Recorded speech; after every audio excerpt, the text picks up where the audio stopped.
built a tower made of paper and lies, stacked it high with the liar's disguise.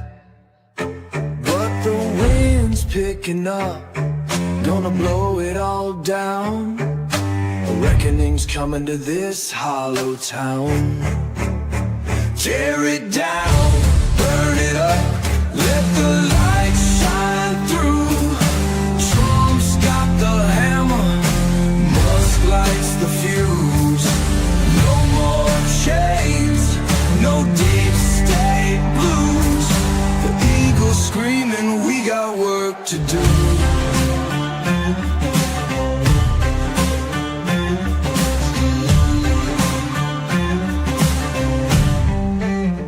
They sold our steel, they stole our land, turned the worker into a begging hand.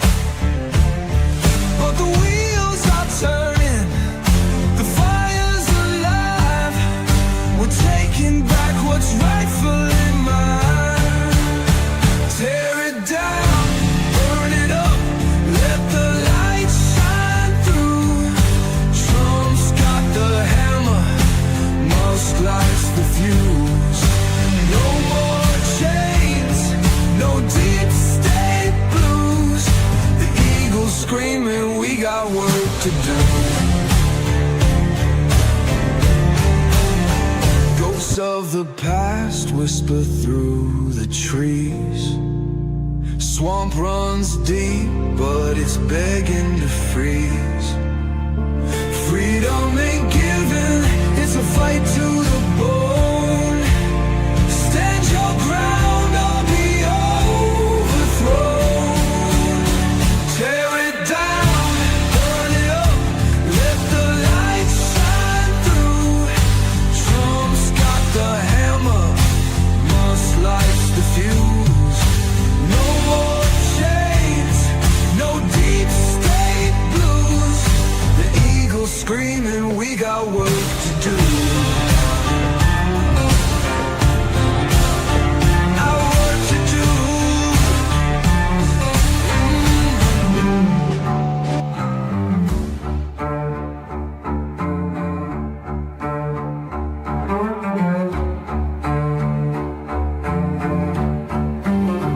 Ghosts of the past whisper through the trees. Swamp runs deep, but it's begging to freeze. Freedom ain't given, it's a fight to the bone. Stand your ground or be overthrown. Tear it down, burn it up, let the light shine through. Trump's got the hammer, Musk lights the fuse. No more chains, no deep state blues. The eagle's screaming, we got work to do. Hey guys, how's everybody doing? How's everybody doing? Hope you had a good week so far. How was your week, Dr. Jade? You know, running here and there, doing all kinds of stuff, keeping busy. Cool. Hey, And what Pam. about you, Rich? What about you? Oh, long week, but glad it's Friday night because I always have fun Friday night. What's up, Anglo? How you doing? Welcome, Hey, Bass. everybody. Welcome, everybody. As Rich Hey, pointed Burger. out, Jimmy from it Philly. is Friday night. Yeah. Hey, Linda. Hey, guys. What's going on? Hey, Sheila. How you doing, girl? Yeah, we got a lot of stories tonight. What I'm doing though is I'm focusing a lot of them on the tariffs because I think a lot of people don't understand. Hey, what's up, Streaky? I think a lot of people don't understand what's going on with the tariffs. Like I just had a guy, conservative friend of mine from California. Yeah, I know. There's a couple out there. And he just wrote me. He's like, holy shit, the market's tanking. Well, it's not tanking. Number one. Number two, the mainstream media is collectively trying to make it tank. This is how American these assholes are. They're trashing the tariff, saying, "Oh, poor people are gonna." No, horseshit. If you watch my video today, I give an explanation of what's really going on and what Trump's plan really is. Hey, what's up? And not only the media, but there's a bunch of Democrat billionaires doing some selling, Yeah, they're doing a trying lot of to. stuff. Yeah, they're doing a Yeah, lot and of the market's down. What, yeah, 1-2%, 1 or 2%? and Trump said all along, which the fake news never mentioned. It was tariffs rock. Yeah, the fake news never mentioned that Trump said, "Look, we're going to have a little bit of pain, but if we get through that, now I'm going to tell you something. If he pulls this off, we are set for at least 50 to 100 years. I'm telling you, because of what Trump is trying to do. What he wants to do is a thing called civilizationism. If you haven't watched the video today, he's going for civilizationism, which is you take a region like North America, Canada, United States, and Mexico, and you use a mercantilism, okay, within those three. And so you have what he wants is zero taxes. What's up, Ludwig? Good to see you, man. He wants actually zero tariffs. He wants zero tariffs among the three of us. And he would like zero tariffs with everyone, but at least with the three of us, he's doing reciprocal first because he wants these other countries like India will have like 120% tariffs on things, and yet they expect us not to. And then I went through, I said, NAFTA was a real piece of crap, and shame on Republicans for handing that over to Clinton. Hey, what's up, 42? How you doing, brother? Good to see you, man. Yeah, it's a shame that they did that. I remember they tried to explain that. I think it was Newt Gingrich, who I always admired, except for this. But he said, "Would you rather be the guy that puts the digital information onto a CD-ROM, or would you rather be the guy that glues the two pieces of CD-ROM together?" And that's how he explained NAFTA. But the problem is that if you're going to go out of the country to manufacture, to glue the two pieces, aren't you going to go out of country as well for the same financial and tax reasons to put the digital shit on it? So we lost, what was it, it was an unbelievable amount, millions and millions and millions of jobs that we lost because of NAFTA.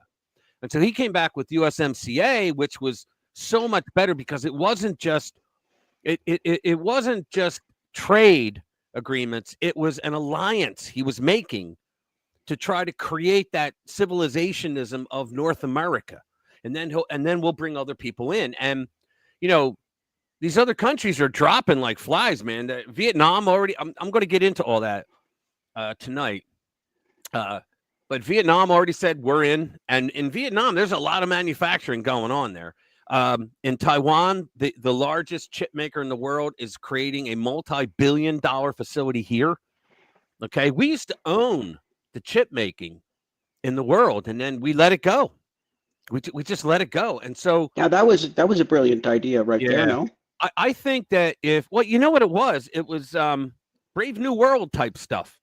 For too many years, we allowed people who convinced us that they were really smart to run everything, and here they didn't give a rat's ass about anyone but themselves. And so they cut all these deals, and they were like, they'll find scraps, or we'll let them learn to code. That was the whole big thing. Hey, what's up? It's like I said in my comment on your video today, they were, the globalists were looking to set up, I'm convinced of this, they wanted to set up Bill Clinton as a president of the earth.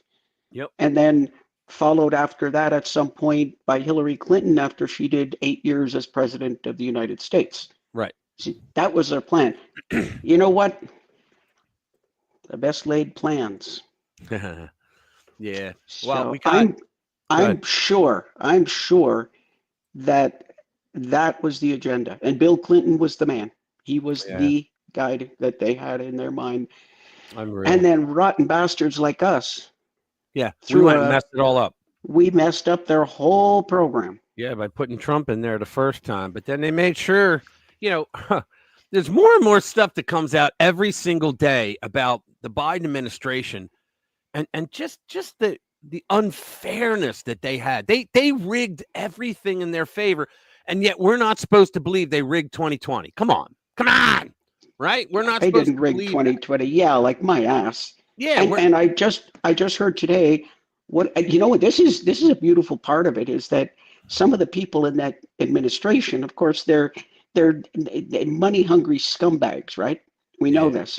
So some of them are starting to write books. I guess there's one out now. One guy's releasing a book, and I can't remember his name. And he said that what they had to do, like just to get Biden from point A to point B, they used to put fluorescent tape on the floor. Oh yeah, yeah. And that's all he knew that he had to follow the fluorescent tape. And sometimes he forgot that. Whenever he appeared on stage, didn't he look like an old drunk man looking for the bathroom? He behaved like a toddler, as far as I could tell. Always did. And Bongino talked about when he had his show. He used to talk about, because he was Secret Service. He said, guys, he goes, we have a mark on the floor. We give the president an index card, and it says you stand on the mark, you give your speech, you turn to the left and look at the X on the curtain. That's where it draws. He goes, Biden couldn't get off a friggin' stage. Hey, what's up, fam? Well, if you ever want to see, you think you go to your favorite concert and, they're just playing randomly.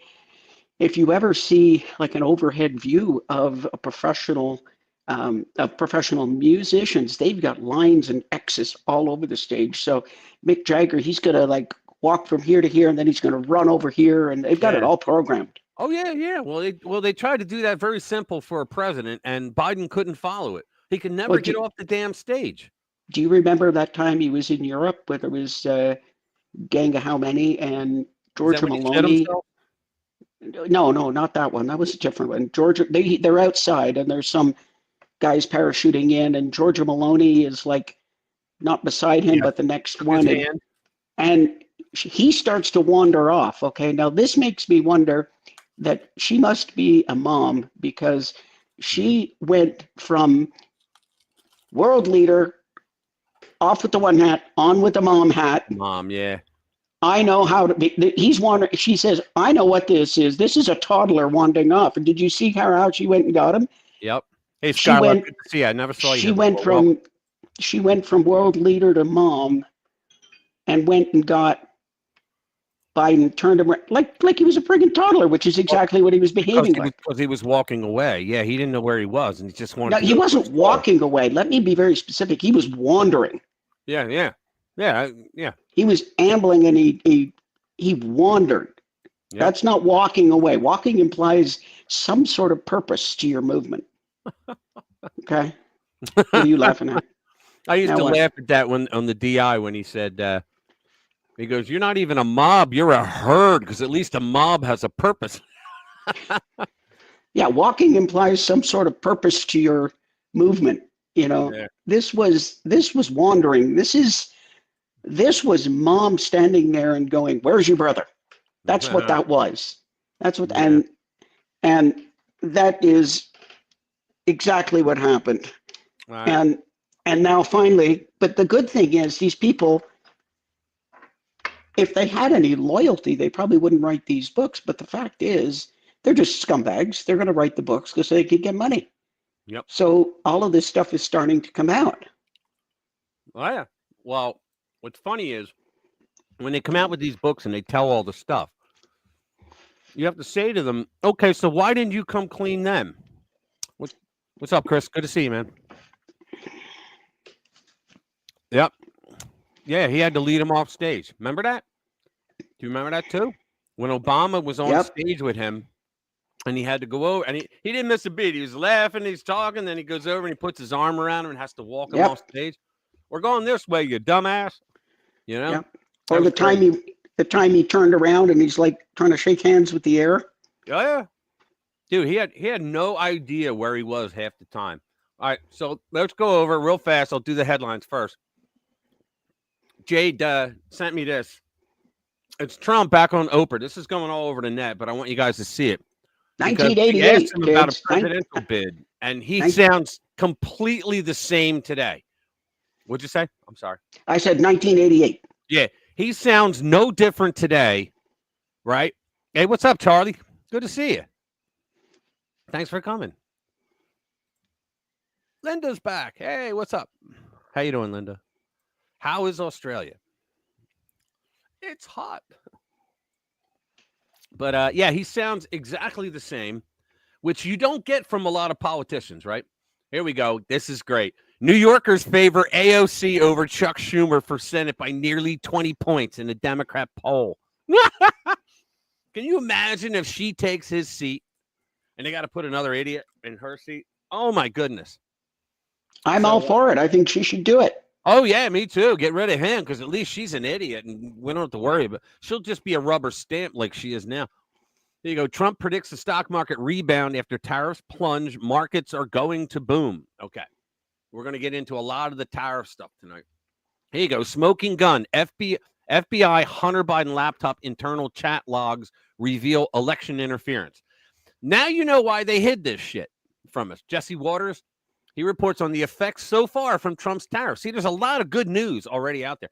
Here's why Trump will win the tariff standoff, and he will. And you know why? You know why, guys? Why do you think that is? Because all of you, Americans, sorry. Because of all you guys. Because we are the largest market in the world.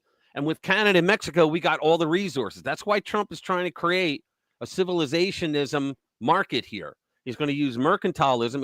It's called the new mercantilism, right? And you think about it, it's history repeating itself. Like in Europe, you had all people that were either getting money from the crown or they were royalty, so they were getting stipends for that, right?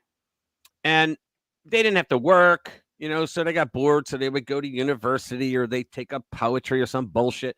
Then all of a sudden, the bourgeois, if you will. And then all of a sudden, you had people that came along and they started building stores and shops to sell stuff, right? They had businesses.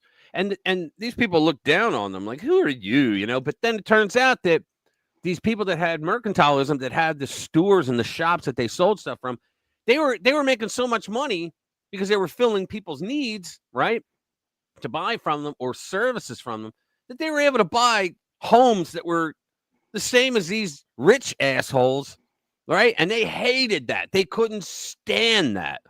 Well, the same thing is going to happen here because all your filthy rich that look down on us, we the scum, right? They look down on us. Well, what's going to happen is Trump is bringing all that manufacturing back because he's got one message for people. Okay, you're an American company. You went overseas. You want to come back? You come back. We're not going to tax you any more than anybody else. In fact, we're lowering your taxes. But if you want to stay over there, that's fine. You're just going to pay the tariff and nobody's going to buy your shit. What would you do? You would come back. It's just the way it is. You would come back. And I keep saying this. Trump does not want to impose tariffs, but he's doing reciprocal now.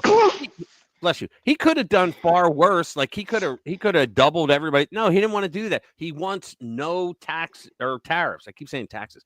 He wants no tariffs. That's what he wants. But in order to if there's tariffs, you're not going to shove them up our rear end and not have something in response. Exactly. See, prior to the 16th Amendment, we did so well. The United States did everything through tariffs. In fact, we did so well that the federal government had to create a department in order to make a decision who would get what money because there was so much money coming in.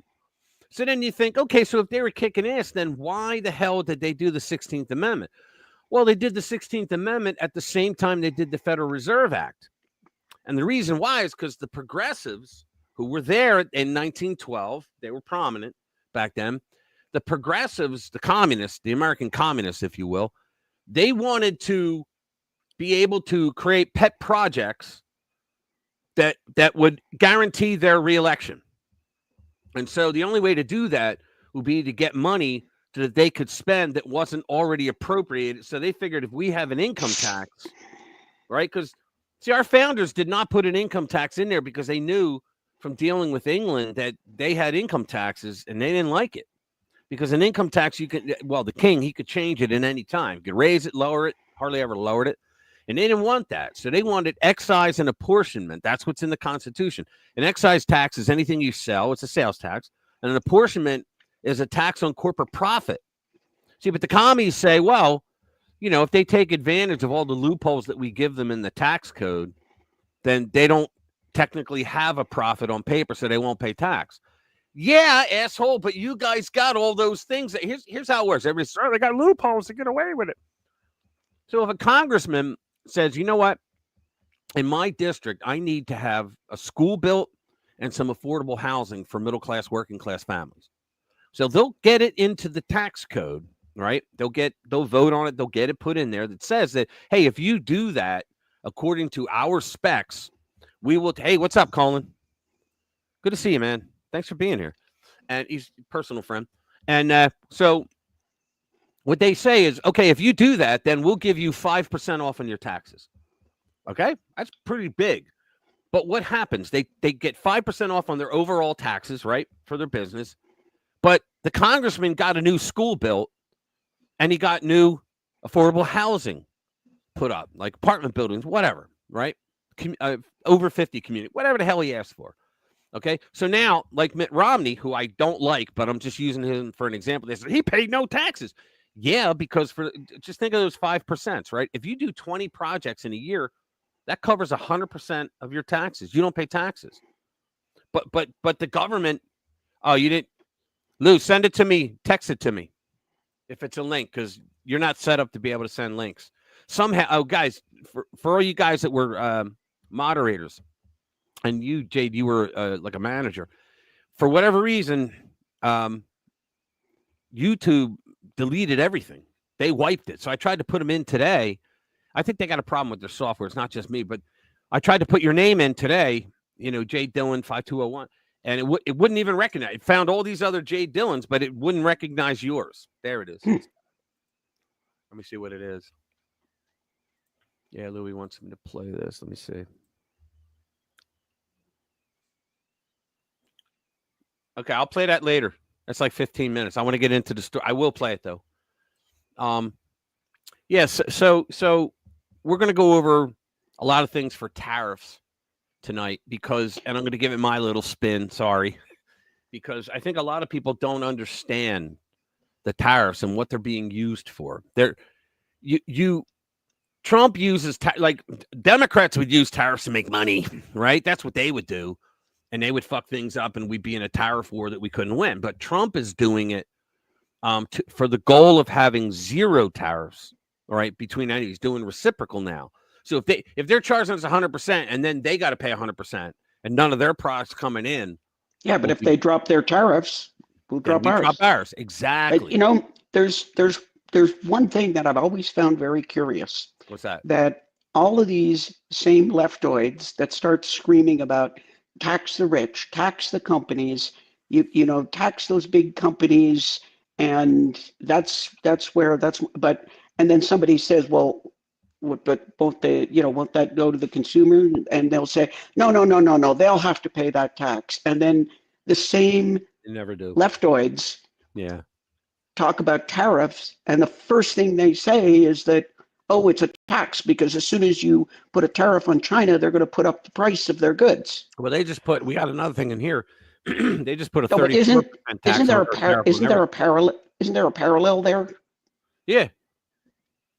That they have no sense. They say one thing. They don't have any sense. They say one thing and then they say the other thing, and they go in completely different directions. But that's what I was saying in the video today. I said, the Democrat, and guys, I'm just saying this because I really believe it. I don't think your average Democrats in Congress are smart enough to get into what I talked about in the video today. And what I talked about, if a dumbass like me can figure it out, most other people can. Okay, so it's not that crazy, but they're not smart enough to understand what Trump is trying to do, and they don't care. Excuse me, they're out of power, and yeah, good. Let me do a couple stories and then I'll play it in 10 minutes. All right. Thanks, Lou. And they don't understand what he's doing, and they don't give a shit. They are out of power. They will do anything to get back in power. But the problem is their old tricks aren't working. And the reason why I keep saying this, guys, it's because a large enough segment of their used to be guaranteed voters, Black and Hispanic vote, they're no longer with them. Now, when they voted for Trump, I'm not saying that they fell in love with the Republican Party. They certainly did not. But they fell in love with Trump. And so far, he's at 53%. The last poll I read, which was 3 or 4 days ago, which is the highest he's ever been. So in other words, people like what he's doing. And he has people out there that are explaining it well, but the press is doing everything in their power to make it look like, yeah, they're throwing whatever they can against the wall to see what sticks. Yeah, Trump is doing half tariff. Yeah, if China charged 50%, we're charging 25%. Well, they just charged 34% today. We'll get into that. But let me start doing some stories. So Governor Gretchen Whitmer, right? The fake kidnap victim, governor with the nation's fastest growing unemployment, to give major DC speech on job creation. Yeah, guys, you would think that the Democratic Party, the DNC, that is really hurting right now, okay? Their numbers are so low right now, right? People are jumping ship. I mean, I think the walkaway campaign is growing again because people are doing walkaways like, this is why I left the party, right? Brandon Strzok must be really celebrating. But so you would think that they would have enough people who would go, okay, Gretchen Whitmer, let's find out all the negatives about her to see if we can really have her. And they would go, oh, wow, she has the highest unemployment in the nation. We shouldn't talk to her. No, none of that. Yeah, we'll have her give a speech on job creation. They're fucking idiots. They're all idiots. Make it make sense. Make it make sense. It's just unbelievable. And you want to know something? If you think about it, the entire 4 years of Biden was that way. He would do things that you're like, wait a minute, that's going to screw millions of Americans. It's an election year. Usually in an election year, a Democrat is willing to give everything away at our expense, of course, but they did things that you'd be like, do they, like, I was always, paranoid because I'm like, do they know something that we don't about this election too? Like, do they have that in the bag again? Luckily they didn't, and all because we beat Mark Elias in more of his lawsuits than he was able to. I mean, a lot of people were wondering, did they know something we don't? About the 2024 election. A lot of people were wondering. You talk about people walking away from the Democrat Party. That's a story I forgot to send you. Mayor Adams from New York. I have it up there. Do you? I was just looking to see. He's becoming an independent because the Democrats screwed him over so badly. Yeah. And what was Eric Adams? And I don't like Eric Adams. I think he's a racist prick. And I think he went progressive because he wanted to be loved by the administration. But I do feel sorry for him in that in the beginning, he was blaming Greg Abbott for the thousands of illegals that were coming into the city.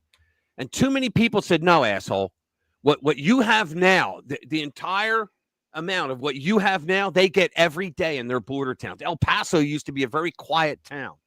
And then it was flooded with 100,000 of them. I mean, easy, because you couldn't move them out fast enough. And so Abbott said, screw this. They got these blue cities. They're sanctuaries. We're going to send them to the sanctuaries. And what are they going to do? They're going, no, we can't have them. The only one that did that was Martha's Vineyard, if you remember, the filthy rich.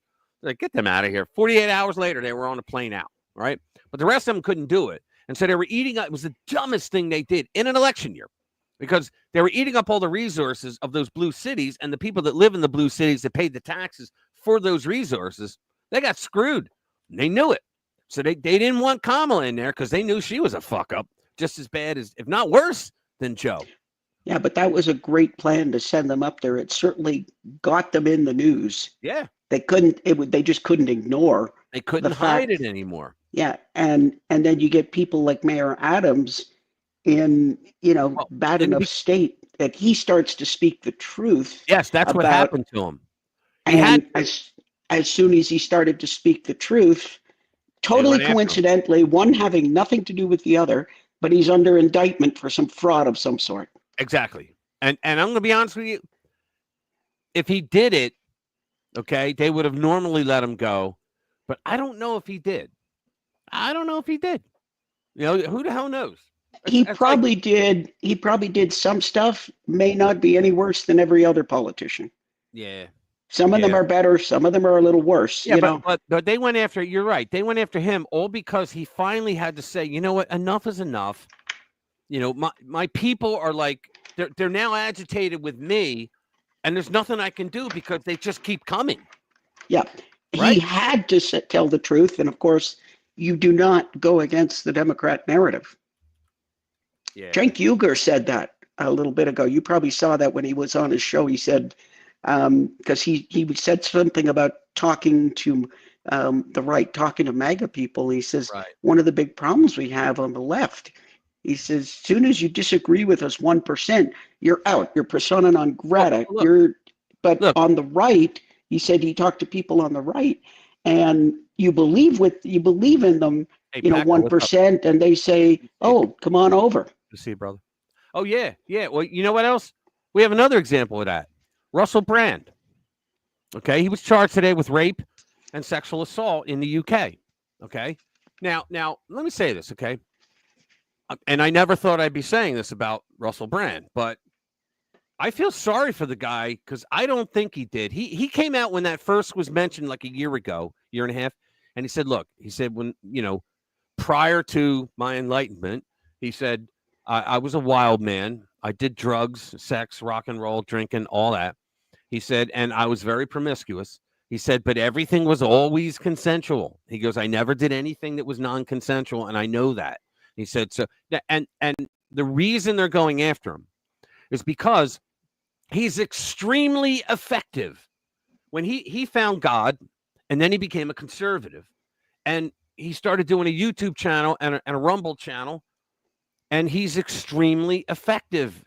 He's a great communicator, and he's still funny, but he's a great communicator, and they hated him for that because he was one of their icons on the left, right? And then when he finally realized, you know what, this is bullshit. I got enough money now. I don't need to kiss Hollywood's ass anymore. So I'm just going to start telling the truth, right? And so the first thing they did was they wanted to get him demonetized. So YouTube immediately demonetized him, right? Even though, I mean, guilty until, proven innocent. That's what they were. But then Rumble, actually, the guy that owns Rumble, the Canadian, he said, fuck that. He goes, I have a lot of people on this platform that I can't stand, but they have a right to make a living. And until he's proven guilty, I'm not doing anything. Yeah, that knew it would throw him out. Well, I don't know about that, 40. I don't know. I don't think his conversion to conservatism had anything to do with that. I think it was like after Katy Perry, he had to get the hell out of that. I know Rumble loves him. You're right, Colin. Yeah, but it all has to do with supporting the narrative. If you go off the plantation even a minute, you're done. Yeah. And you know what the lefties hate worse than conservatives? It's somebody that used to be on the left. It's somebody who used to be on the left that decided to become more conservative. Yeah. I was a Democrat for years because my parents were. And then, the first president I voted for was Reagan, his second term. I wasn't old enough on the first, but I voted for Reagan. But I was a Democrat prior to that. I'll tell you what, I lived in Philadelphia, right? And I had to file 3 times to get my registration switched over to Republican. They just never did it. I filed 3 times. They never did it.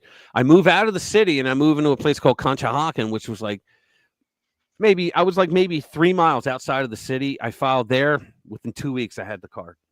I was a registered Republican within 2 weeks. They don't do it in Philly. And we're talking what? Almost 45 years ago. Yeah, they just don't. And even back then, they didn't. All right, let me do a story.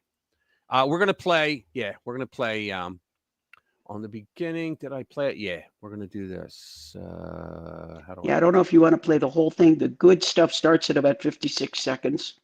No, I'm going to do the Trump video. Yeah, the good stuff starts. I'm going to play the whole thing because it's not that long. It's not that long. So hang on, let me get it in there because it comes up that it's weird the way. All right, hold on. Let me come back. It's really weird the way they did this. Here it is. Okay. So let me see if it fills the whole screen. Yeah. All right. So let's play this. Now you guys tell me if this isn't him today. All right, and this is in 88. You took out a full-page ad in major U.S. newspapers last year criticizing U.S. foreign policy. The Oprah. What would you do differently, Donald? I'd make our allies, forgetting about the enemies you can't talk to so easily, I'd make our allies pay their fair share. We're a debtor nation. Something's going to happen over the next number of years with this country, because you can't keep going on losing $200 billion, and yet we let Japan come in and dump everything right into our markets and everything. It's not free trade. If you ever go to Japan right now and try to sell something, forget about it. Just forget about it. It's almost impossible. They don't have laws against it. They just make it impossible. They come over here, they sell their cars, their VCRs, they knock the hell out of our companies. And hey, I have tremendous respect for the Japanese people. I mean, you can respect somebody that's beating the hell out of you, but they are beating the hell out of this country. Kuwait, they live like kings. The poorest person in Kuwait, they live like kings. And yet they're not paying. We make it possible for them to sell their oil. Why aren't they paying us 25% of what they're making? It's a joke. This sounds like political presidential talk to me. And I know people have talked to you about whether or not you want to run. Would you ever? Probably not. But I do get tired of seeing the country ripped off. Why would you not? I just don't think I really have the inclination to do it. I love what I'm doing. I really like it. Also, it doesn't pay as well. No, it doesn't. But, I just probably wouldn't do it, Oprah. I probably wouldn't, but I do get tired of seeing what's happening with this country. And if it got so bad, I would never want to rule it out totally, because I really am tired of seeing what's happening with this country, how we're really making other people live like kings, and we're not. What do you think of this year's presidential race, the way it's shaping up? Well, it's going to be very interesting. I think that probably George Bush has an advantage in terms of the election. I think that probably people would say that he's got like that little edge in terms of the incumbency, et cetera, et cetera. But I think Jesse Jackson's done himself very proud. I think Michael Dukakis has done one hell of a job. And George Bush has done a hell of a job. They all went in there sort of as semi-underdogs, including George Bush, and they've all come out. I think people that are around all three of those candidates can be very proud of the jobs they've done. You've said, though, that if you did run for president, you believe you'd win. Well, I don't know. I think I'd win. I tell you what, I wouldn't go in to lose. I've never gone in to lose in my life. And if I did decide to do it, I think I'd be inclined. I would say that I would have a hell of a chance of winning, because I think people, I don't know how your audience feels, but I think people are tired of seeing the United States ripped off. And I can't promise you everything, but I can tell you one thing. This country would make one hell of a lot of money from those people that for 25 years have taken advantage. It wouldn't be the way it's been. Believe me. How about that? How has he changed, guys? He hasn't. He's the same man he was in '88. He sounds the exact same. That was incredible, right?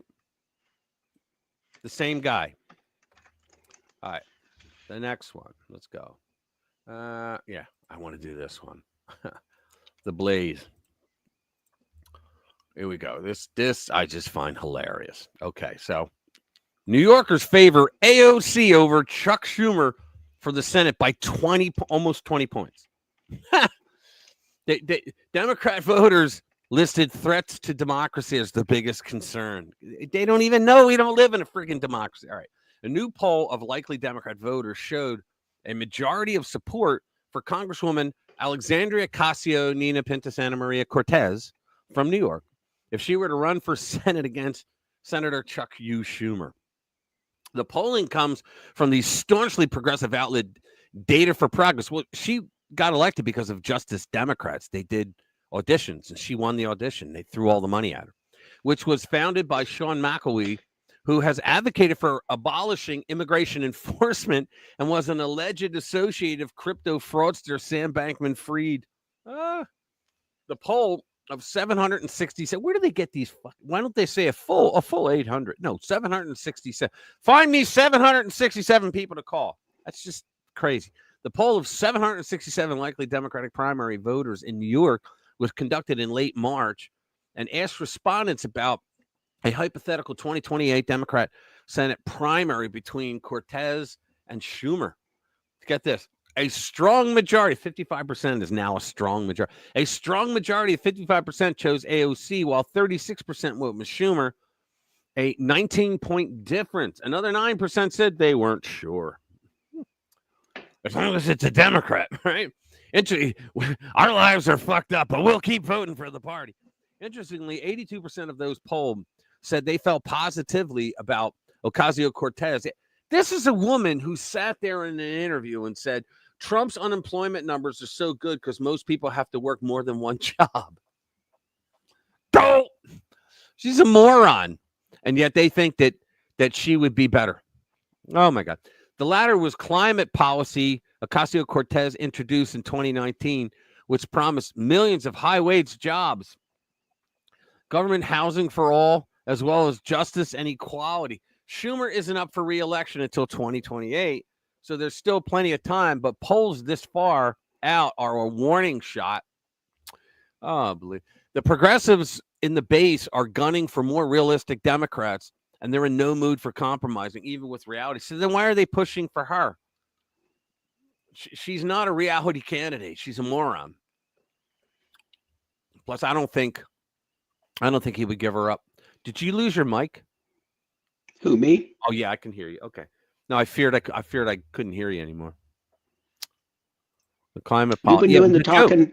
You've been doing the talking for both of us right now. I know. They've been doing. I usually do that. They they remember that whole plan that came out and was talking about cow farts. They wanted to stop cow fart. It was literally in the Green New Deal, in the legislation. They wanted to stop cow farts because they felt it was causing climate change. A cow farting. No comment. I set you up for a perfect joke. Okay. I got nothing. No, right, I got nothing. That's at least that's. I mean, on the other side, the joke tells itself. Cow farts, you know. It does. All right. So Trump he's predicting the stock market rebound, and he's been right every time. They say, "Oh, he's been wrong." No, he's been right every time. After tariffs plunge, markets are going to boom. So let's see what he has to say. Where is it? Like when a patient gets operated on, and it's a big thing. I said this would exactly be the way it is. We have $6 or $7 trillion coming into our country, yep. And we've never seen anything like it. The markets are going to boom, the stock is going to boom, the country is going to boom, and the rest of the world wants to see, is there any way they can make a deal? They've taken advantage of us for many, many years. For many years, we've been... Does he not sound like the young guy we just listened to? At the wrong side of the ball, and I'll tell you what, I think it's going to be unbelievable. The thing that people have to talk about, we're up almost to $7 trillion of investment coming into our country. Yep. And you'll see how it's going to turn out. Our country's going to boom. Yeah. And you know what? I believe him. I wouldn't believe any other politician. But I believe that that's what he wants. Let me say that. I believe that's what he wants. I don't think he's bullshitting us. President Trump brushed off a steep stock market plunge Thursday. How was it? You said 1 point, right? Oh, it's down like 1 or 2%. Yeah. So it was at like 43,000, and it went down to like 41,000. So that's something. A steep stock market plunge. Yeah. Following the announcement of reciprocal tariffs, saying he expected a reversal of the brutal. Jesus Christ! This is the New York Post. They're supposed to be conservative. The brutal impact of his new fees on most imported goods. See, what he wanted was reciprocal, because, like Rush Limbaugh used to say, the way to demonstrate absurdity is by being absurd. And he's right. Because if you're absurd with someone in the same avenue that they're absurd with you, they finally get it. So Trump is saying, okay, you charge us 100% on rice, then we're going to charge you 100% on, I don't know, whatever the hell sawdust, whatever the hell you're selling us, right? We're going to do the same thing to you. You lower that, we lower it on you. We'd like to get down to zero and have free trade. There's always going to be an imbalance, like a deficit on trade. But with tariffs, I mean, he's right. NAFTA, okay? A lot of people don't know this, but NAFTA allowed Canada and Mexico to hit us with tariffs, and we couldn't reciprocate. Now, why? Because the progressive nut jobs who put that through, including, Clinton and a lot of Republicans, pushed for NAFTA because I think they were fooled.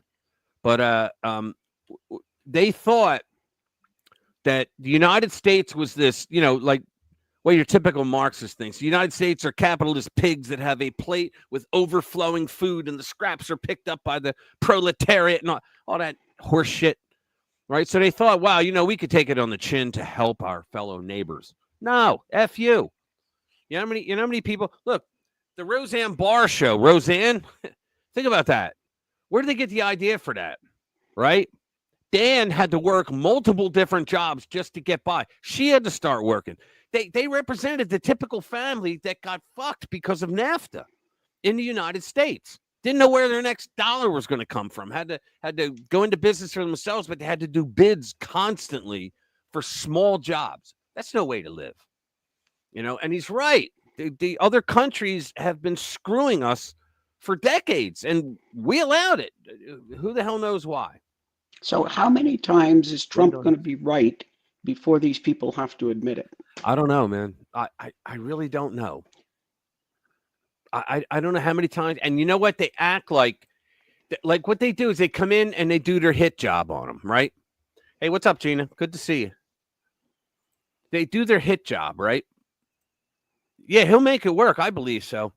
But the media comes in and does their hit job for they're the boot-licking sycophants of the Democratic Party now.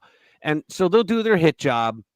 And then when their hit job turns out to be false, they won't just not mention it. They'll say, "Oh, remember when we said it would," and you're like, "Yeah, but you were wrong." But they won't air that. It's just amazing what they get away with. Yeah, now they're trying to tank our economy with words. That's what they're doing. Yeah, it's a combination of the left-wing media, but they will never admit it. You're right, Chris. Yeah.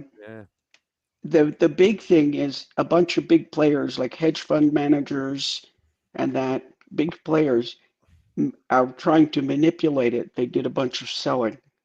Yeah. And I think all that's going to do is create more opportunity. Yes. I really don't think that. Yeah, I think that this is going to work out. Oh, I think it is too. But and see, the reason I said that just a minute ago about the media, they're trying to tank it because Trump has said multiple times there's going to be a little pain. And once we get through that period, and that could be a year, who the hell knows, right? I mean, he has to reverse a lot of shit that all our past leaders did. He has to reverse. But that's why he had to do this so abruptly. He had to get into this because you don't want to have pain when the midterms are coming. You want to be through most of it. Right. But, I mean, did you ever hear Bretton Woods, the Bretton Woods system?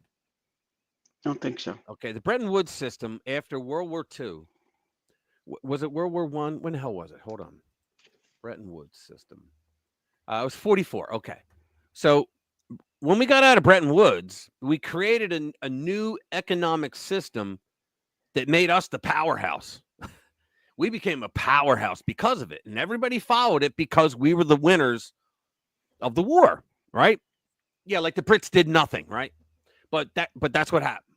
Okay. And so there was a lot of economic growth, but it was to promote stable exchange rates and to foster international trade, like an economic growth after World War II. Okay. And I mean, it involved, a currency pegged to the US dollar. We became the world's reserve, like the IMF was out of that. The World Trade Organization came out of that. And it pegged the price of gold. It ultimately collapsed in the 70s, but it for a lot of years that was our system. Well, the very system that they created that was supposed to create an international security for all of us became its biggest weapon against us because of the progressives, the fucking commies. Every time it's because of the commies. So what Trump is doing now is equivalent to that. He is trying to change the world to first of all, he's a populist nationalist. He wants every country to be a nationalist. Now, what other politician would say that? Yeah, I want you to love your country before you love America, because I'm going to love America before I love your country, but we'll get along, right? America first was not America or America alone. Trump even said that multiple times as well. They ignored him. But what he's doing now is he's trying to set it up so that, like I said earlier, civilizationism, North America, he wants us to all be Canada, United States, and Mexico. He wants us to all be in an alliance, zero tariffs, because We have the world's marketplace. Okay, we have the biggest marketplace in the world, which is why we've allowed people to screw us over. We were able to get away with it. Well, no more. And Trump's right. We got 36 trillion in debt. Bullshit. We try 10 times that. When you add in the unfunded liabilities that we have, it's like over $300 trillion. That's never going to be paid. I don't know. People have a pipe dream that we're going to pay. It's never going to be paid. I don't know what we're going to do, but a crash is coming. It's the only thing I can think. But the thing is that he wants what we have in the 3 countries in North America. We have so much rich resources that we can use, right? And we have labor that we can use, and we have a marketplace that we can use. So, and that's, if you think about it, the U.S. MCA, which he replaced NAFTA with, it was to create an alliance with Canada and with Mexico. Okay. And we did that. And he was supposed to work in his second term more on that, but we all know that was stolen from him. We all know that was stolen from. There was some Marshall Agreement, lowered tariffs, Europe. Yeah. But see, he's trying to make it so that then you would have countries over in Europe that would do the same thing, and countries in the Middle East that would do the same thing, and countries in Asia and Asia Minor that would all do the same thing. They would form together mercantilism, right? Like we would have manufacturing in our own country. This goes toward during COVID. Okay, we realized that we had like 98% of our medicines come from China. Okay, the same country that we were accusing of creating COVID-19 out of the Wuhan lab, right? And at one point, I don't know what he was, but he would be like the minister of trade or whatever. He came out and said to us, literally publicly, he came out and said, "We'll stop sending you medicine that you need for COVID if you don't shut the hell up." Those weren't his words, but that's what he was saying. So Trump said, that's it. We can't rely on a supply chain like that, where these countries could just say, you know what, unless you do what we want, because we're the motherfuckers that do that. Because Trump's doing that now. Trump's basically saying, he hasn't said it yet, but he's basically saying, I want 0 tariffs, or else guess what? You're not going to enter our market, because I'm going to make them so fucking high, you won't. Like, think about it. Well, England does not take our cars. They won't. Okay, yet we bring their cars in here, but they will not bring our cars over there. Now, there were arguments, they have smaller roads in their cities, and therefore our bigger cars won't make. Well, that's all bullshit now, but they won't bring them in because the tariffs are so high. Don't buy the bigger cars then. Right. So the tariffs are so high that nobody would buy them over there. I wouldn't buy them if I lived over there. But wait a minute, Ford's been selling cars over there. Ford Escort is one of the most popular cars in England. Right, because it's an Escort. I mean, it's small, but we do sell cars over there. You're not going to see many of them over there. Yeah, oh, you're going to have some rich guy that's going to want, to have the American car and all that. Right. But nobody drives a pickup truck in Europe. Nobody. Right. And you know what they have though? They call them people movers. They're like minibuses. Oh, I don't know. They're and then some of them kind of picture like a Volkswagen bus. We got people from the UK in here. Can you guys chime in? What do you guys? Yeah, chime in. Chime in. What are your cars, and what are your favorites? Yeah, what do you see in terms of foreign cars on the road? Yeah. Remember one time you know what else gets me? And Trump mentioned this too. That have you ever heard the UAW like shame anyone for buying a foreign car here? I haven't. Now, why am I saying that? Because there's so many, like, for example, Wilkow was talking about this. Andrew Wilkow was talking about this the other day. And he had said that all these companies where you have these billionaires, Jeff Bezos, right? You got, who the hell, not Steve Jobs, the guy after him now. All right, for Apple and all these people, and Nike, right? Well, the libnuts go after the billionaires, right? Volkswagen. So, okay, cool. Thank you. And what's this one? Japs, Germany. Okay, so we got Volkswagens, we got Jap and German. Cool. It's got a mod. Somebody Nice. who drives a Mazda. Yeah, Yeah. B2500. Yeah, Paca and 42 are with the Mazda Did I send truck. you an email that I was going to be on 40's stream last week? I can't remember. I think I did. I sent it to everybody. Yeah. But anyway, so Linda, what did you mean about the joke about the escorts? I got a joke, Rich, about the escort. Okay. I got your joke. I don't know. But let me finish this thought, okay? So they go after the billionaires, right? Oh, you're evil because you're a billionaire, right? But why don't they go after Apple? Why don't they go after Nike? Why? Oh, because they'll put a fucking rainbow on one of their logos through certain rainbow month, right? So, like, think about it. Think about this, and I know this for a fact. Other than the black athletes that they use in the Nike commercials, how many black people do you think are involved in making Nike shoes? Zero. Goose egg, right? How many Americans do you think are making Apple products? Goose egg, zero, right? But all they got to do is slap something on their logo and virtue signal that way, right? Yeah, does Apple make anything in the U.S.? I don't think so anymore. And so with that, what they're billionaires, yeah, but they kiss their ass by doing rainbow shit, right? I mean, think of it. They come out with anti-Trump statements, so we're not going to go after them. This was the strategy they used. So the UAW, why don't they go after people? I mean, United Auto Workers, they just cheered the living shit. We got a story in here about the UAW saying, yes, awesome. We love the tariffs. Because the press is all saying, oh, well, the auto workers are going to be harmed by it. No, they're sitting there going, fuck you. We love it. We're going to do that. In fact, I'll do it now. They're talking about how it's going to be great. Ugh. Yeah, here's GM to expand production at Indiana plant thanks to Trump's auto tariffs. Here it is. The union workers. Here we go. We're going to pull that up just to prove my point. Union workers. Here we go. Okay. So union workers say Trump's tariffs are a very positive thing for the auto and steel industry. Union workers in the automobile and steel industry said Wednesday that President Donald Trump's tariffs on foreign imports is a very positive thing for the industries. Trump announced that the U.S. will be imposing reciprocal tariffs, including a 25% tax on imported automobiles on nations that have placed taxes on American goods in hopes of returning manufacturing jobs to the U.S. Like I said earlier in the stream, Trump is saying, you come home, we're not going to punish you.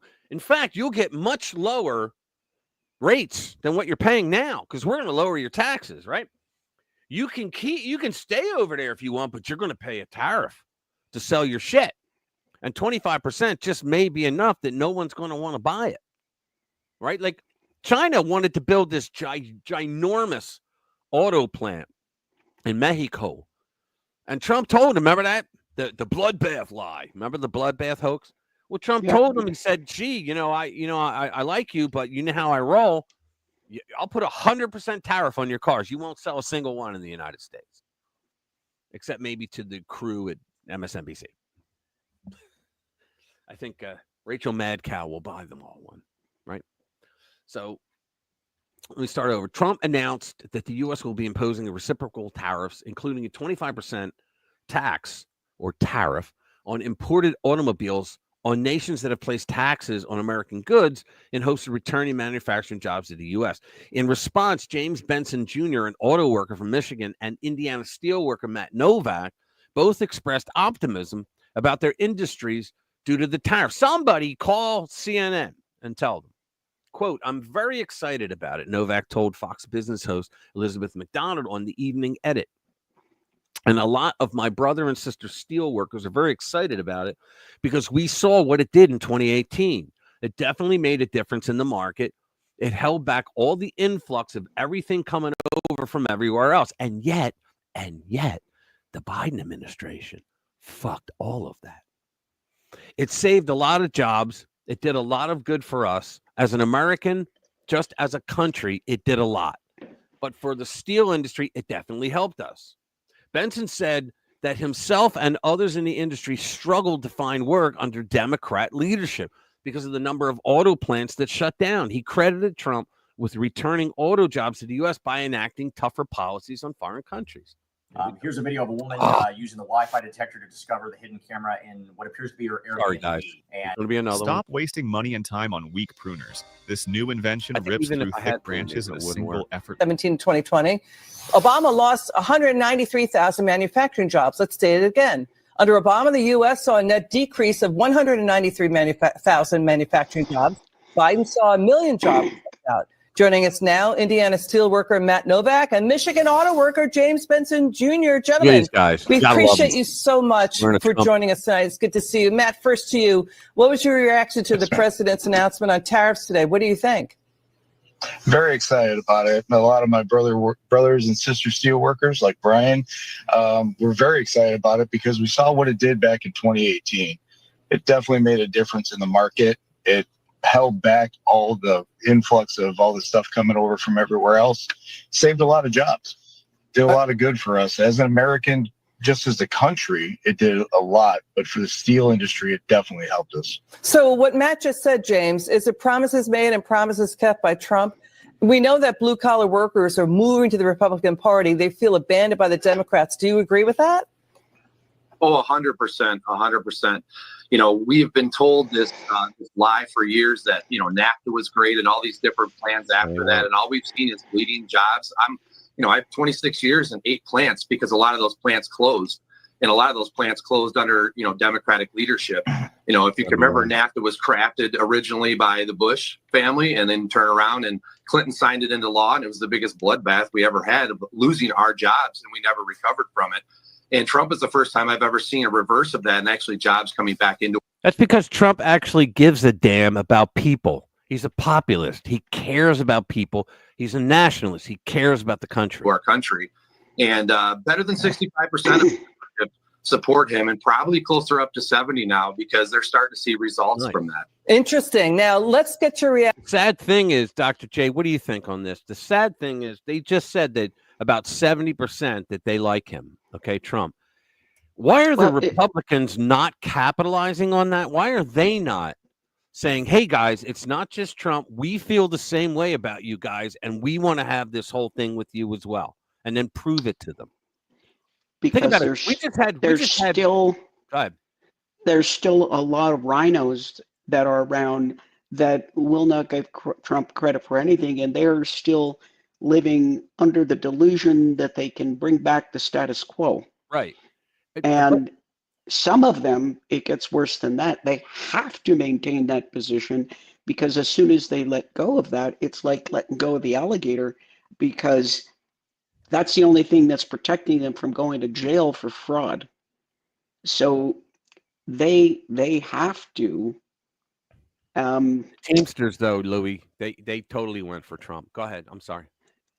Yeah, so they have to, because you know they're just in too deep. Because if they stop supporting the narrative, then the Uniparty is going to stop supporting them, and all of a sudden they're going to get the Eric Adams treatment. Yep. Yeah, and you talk about the UAW. I think his name is Sean Fain. Something like that. Bit of an unfortunate name for anybody who's got an Irish background. You'll know what I mean. Sinn Féin. But he came out, and he's been, you know, the UAW and him, you know, they've been, you know, Democrats. But I saw Sean Fain come out, and he was saying how great this was, and it's been so good for our auto industry, and blah blah blah. And you know, the only problem is that, you know, GM, for instance, is kind of a failed experiment. We need to. Well, they're going to expand. That's my next story. Let's go into it. They're going to expand production in Indiana. Here we go. General Motors to expand production at Indiana plant thanks to Trump's auto tariffs. See, the media wants, they're going by, they're going to hurt working families. No. In the end, working families are going to get jobs again because these companies are going to come back. Otherwise, they got to pay tariffs. I mean, that's why he's using them. And he wants no tariffs because then the companies that come back to the United States, Okay. If he can literally do a tariff only on American companies that go to another country. He can do that. But now the Congress is trying to rein him in, and we already have a judge who's one of those activist asshole judges that's using lawfare to try to rein him in. But what he's doing, you think about it. You have these judges. I put a meme up, I think yesterday, where you have these judges that they weren't elected by anyone. These district judges, right? And they think that they have the right to shut down something that everyone voted for, that the majority of Americans voted for, that they won. And this single fucking judge thinks that they can step on it. And there's 600 of those single effing judges. General Motors plans to 670 expand production at one of its plants in Indiana, thanks to President Trump's tariffs on foreign-made cars. On Wednesday, and you know what? I have a Hyundai. I drive a Tucson, a 2025 Tucson. All right, I love it, right? I would buy American if they bring the price down. On Wednesday evening, Trump announced a 25% tariff on all foreign-made cars to protect the nation's auto industry from unfair trade competition. GM executives said they will be increasing production of light-duty trucks at the automaker's Fort Wayne assembly plant in Indiana, according to an exclusive report by Reuters. The Detroit automaker may also add overtime days to the schedule, plant director Denise Pimenta told employees in the webcast, Reuters reports. The moves will increase employment there with the hiring of several hundred temporary. And they go, oh, it's only several hundred. Do you listen to yourself? I could hear JD. Do you listen to yourself? All right, according to a company source. So in other words, Trump is absolutely going to make the world better for a lot of Americans that haven't been able to find jobs. You think about it, they did the COVID thing on us. They locked us all down. Many people still didn't get their jobs back because a lot of their companies went bankrupt because they shut them down over a virus that had like a 98% survival rate, something like that. So all right, let's just go right into what we were talking about. Russell Brand charged in the UK with rape and sexual assault. Iconoclast comedian and social commentator Russell Brand has been charged with rape and sexual assault in the UK. And there's already questions about this, about the one who's making and have charged Brand with assault 4 women between 1999 and 2005. How much you want to bet? Well, I don't remember where it was, and I don't remember the exact year, but it was him, and so he did it. And so, I mean, think about it. The London police also say that Brand has been interviewed several times since the Sunday Times published an expose on the claims lodged against him. Brand has denied all the accusations. Look, if he did it, I feel bad because I did not like him when he was a libnut. I didn't like him. I thought he was crazy. I thought he was goofy. I thought he was very insulting. And then he became our guy and he was insulting them. And then I started liking him. I'm just being honest. Okay. He's very intelligent. He's very quick. He's funny. But he also, if you haven't watched his show, watch his show. It's on Rumble. Because he's very good at getting important information out. He's very good at it. And so I would say that if he didn't do it, and I'm hoping he didn't, then I feel really sorry for him. But if he did do it, then I feel bad because we would lose a really good guy. But I think they're using lawfare to go after him because it didn't happen until he became very popular on the right. And that, I'm sorry, the timing of that is just too much for me. I can't suspend enough disbelief in that, especially it was during the time of all the lawfare against Trump and the Biden lawfare against pro-life people saying a prayer beyond the 500-foot limit, right?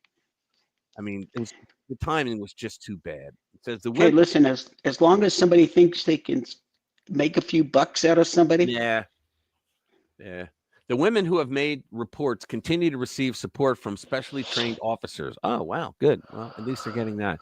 The Met's investigation remains open, and detectives ask anyone who has been affected by this case or anyone who has any information to come forward and speak with police. You know what that means to me? That means they don't have shit. So why'd they charge him? If they're saying, well, if anybody has anything about this case, can you please come forward? The cops don't do that if they have enough to make charges. So why did they charge him? That just hit me right there. Like, why are they charging them if they're asking? If anybody has any information, can you please come forward? Because we don't have Jack. Jack left You're town. talking about the UK. All due respect to my UK brethren out there. They know it too. Trust me. The UK is a police state right now. Yeah. And trust me, we're talking. If you're on Facebook and you put down that you're not so fine, you're not so happy with how many immigrants have come in to the country. They're knock on the door. Police will show up at your door. Well, there was a guy if you do it again, yeah, they will charge you with a hate 10 crime. years. 40. Did the guy get like 10 years? Like they went to his house and said, "You tweeted this on Twitter," and he said, "No, I didn't tweet that. I just retweeted it." And they go, "Yeah, exactly," and it offended some people. Come with us. I think he got 10 years. That's effing crazy. I think JD needs to go to the UK. He needs to give a speech. And shame on you. Your people are dissidents now. I mean, think about it. They're dissidents. They don't even want to be known by the authorities for fear of them coming after. What the hell is that?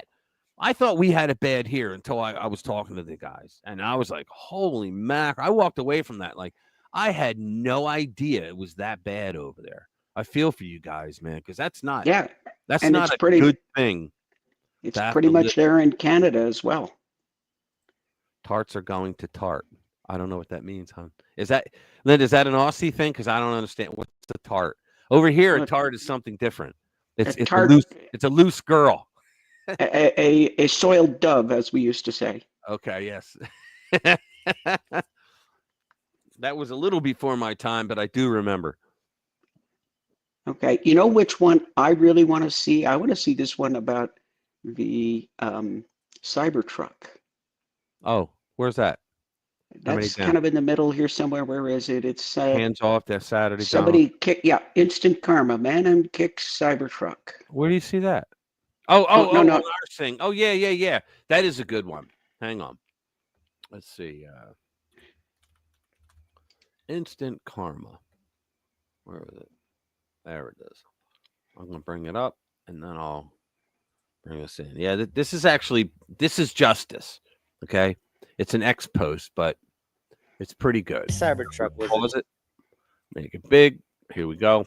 This is actually a good story. It's only 1:35, but it's a good story. Follow it. My Cybertruck was attacked by an Elon Musk hater in broad daylight. Look at this.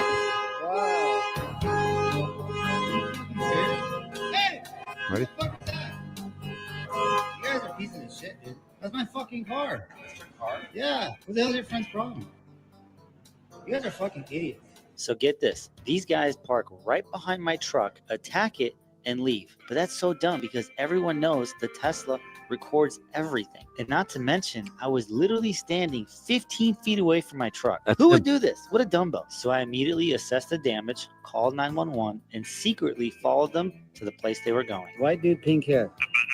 40? So it took about 10 minutes for the cops to arrive. They questioned me, so I showed them the videos. It's got to be an Elon Musk violation or something. It is, yeah. And they asked, do you know where he went? I said, yes. He and his friends went to the movie theater. Got 5-0 out here. The boys went into the movie theater, so we're going to see what happens. Turns out they were watching Death of a Unicorn, so the cops went in, paused the entire movie, and told the guy, you need to come with us. Not so funny now, is it, big man?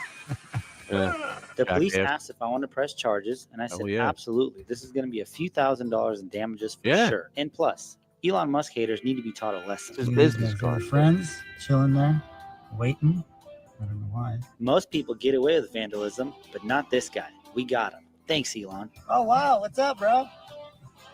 The guy in the back. Hey, what's up, bro? You gotta love it, man. Instant karma.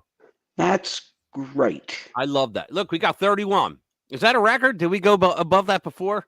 Nobody leave. Yeah, nobody leave. Yeah, nobody really, leave. Nobody leave. I gotta get a screenshot. But there you go. Come on, guys, hit that like button. Smash that like button.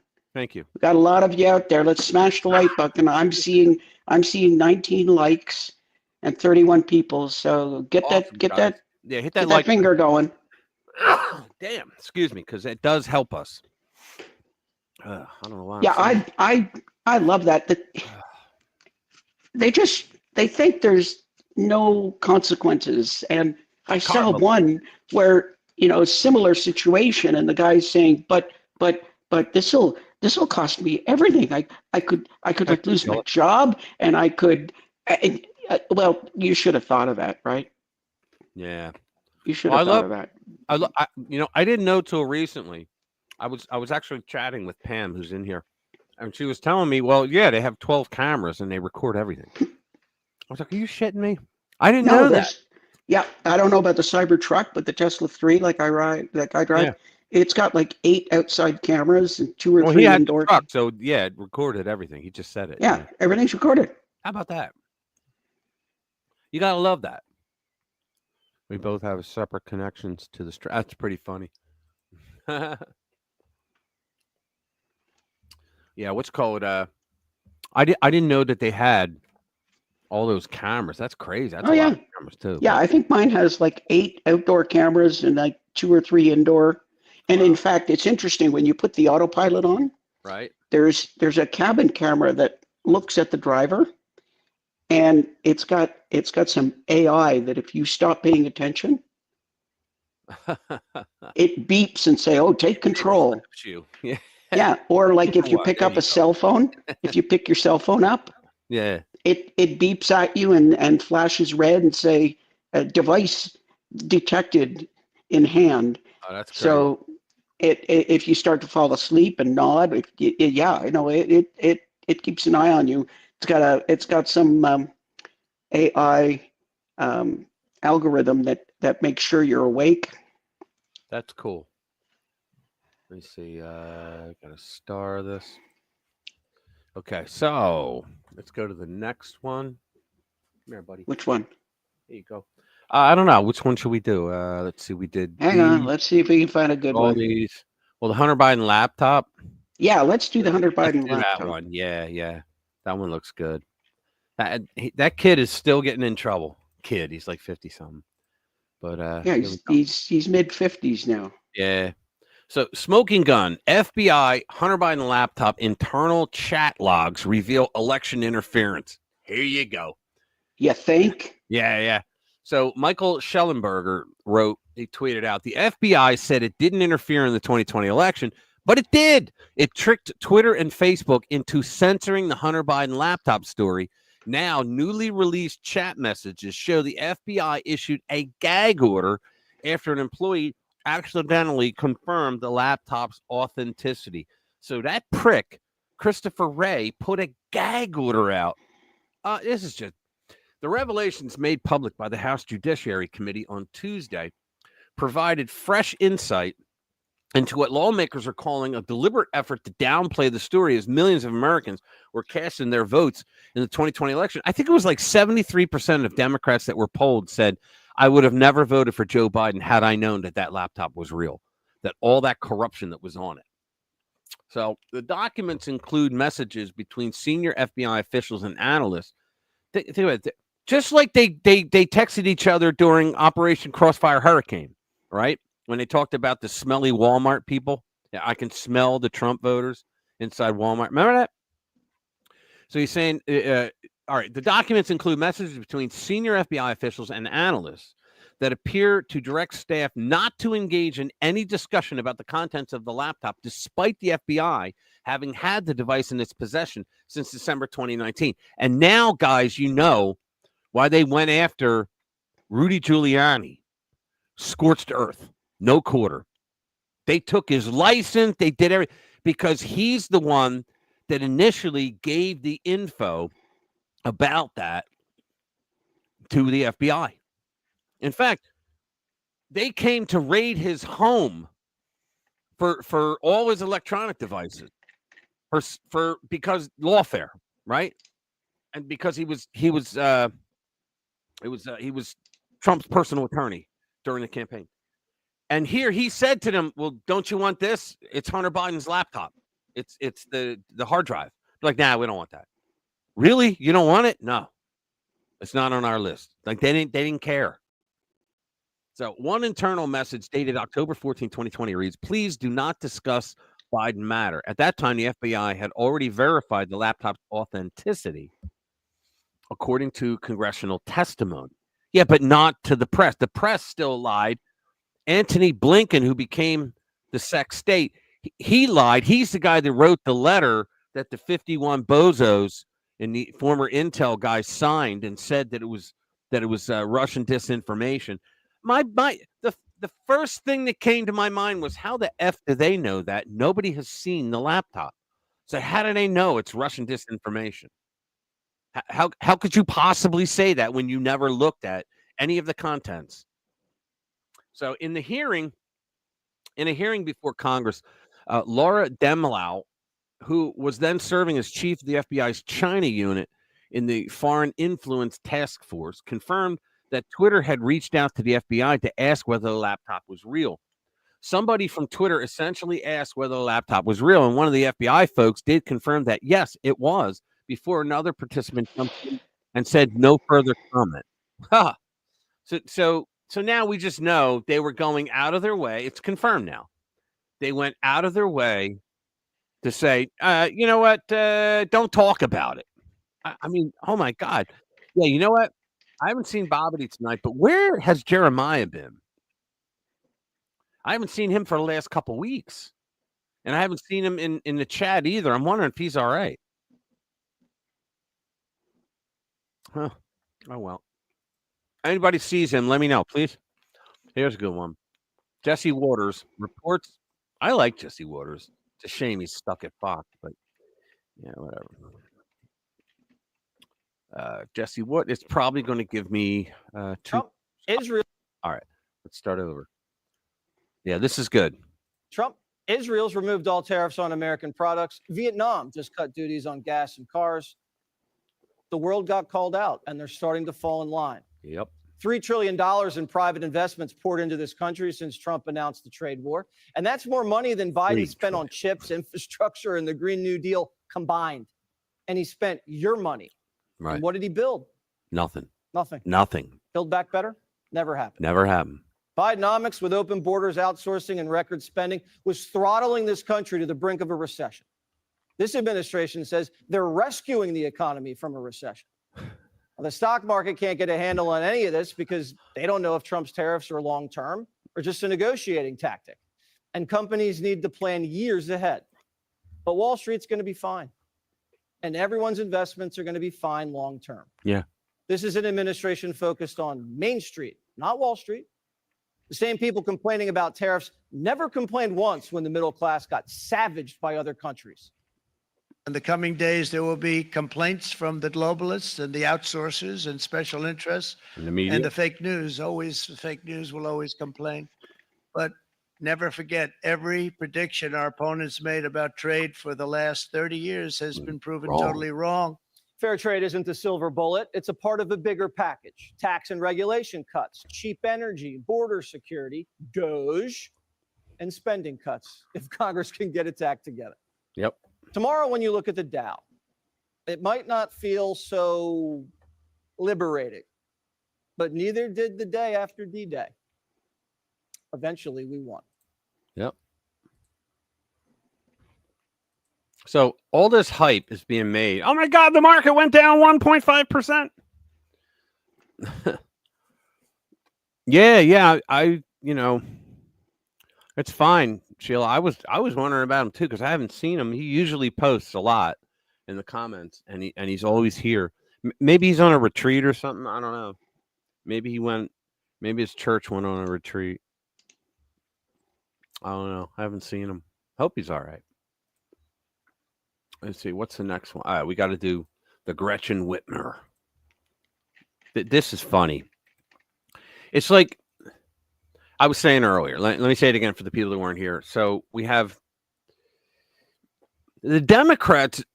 You would think that with a party with that kind of money that they have, that they would be able to hire people that would know, like, well, let's vet this person that we chose so that we don't get, embarrassed. But they didn't care after a while about being embarrassed because the bootlicking sycophant media was always in their corner, right? But here you go. Governor with nation's fastest growing unemployment to give major DC speech on job creation. Now, you would think they'd go, well, do you really want the woman with the, oh, they're not going to notice that. Don't worry about it. No one will pick that up. Gretchen Whitmer's state bled 70,000 jobs over the past year. Trump's going to bring a lot of them back, and she'll take credit for it when she had nothing to do with it. But less than 4 days after returning to Michigan from a week-long investment mission to Europe, Governor Gretchen Whitmer, the fake kidnapping victim, is jetting to Washington to lecture America on her strategy to create jobs. You can't make this shit up. It's a unique opportunity for the top executive of a state with the fastest growing unemployment in the nation. Quote, this Thursday in Washington, D.C., Governor Gretchen Whitmer will deliver a major speech in the nation's capital, laying out her vision to working with both parties. What mistake? Vision to work. Oh, to work instead of working. Okay. To working with both parties and federal officials to build America's manufacturing might and protect our national defense. Yeah, all right. Afterwards, she will sit down for a fireside chat with Gretchen Carlson to discuss the proposals and strategy behind the vision. The release continues. In her address, the governor will outline her bipartisan approach to bring supply chains home from China, create more good-paying jobs, and invest in our defense industry. Did you hear that Gavin Newsom is begging the countries of the world to give like an exemption on their tariffs to California? Did you hear that? You know, if you can imagine yourself, well, it's just like, you know, you can imagine you're a woman, therefore you're a woman. There he is. You know? Yeah. Commander, what's up, buddy? Good to see you, Commander. man. It's good, man. You're here. Yes. Yeah. How about that? It's crazy, man. Like it's like there were so many times the Biden administration got dinged like that when all they had to do was do a little bit of vetting. Yeah, and you know, I suppose Jay's here too. Hey, what's up, okay? I suppose Good to see there you, could be a perverse, inverse type of thing going on here because, you know, if she can come out good on this, I mean, you know, for her to come out good on this, she'd have to have the language to talk the feathers off a budgie, you know. Yep. But if she does come out good on this, she's one of the ones that they were looking at for presidential candidates. Right. So if she can talk her way into this, maybe that's going to put her higher on the list. Right. I'm going to play Lou's video now. Sorry it took so long, bro. Let's see. Here we go. It's we're not going to play the whole thing because I don't do that because people leave. But let's see what he says.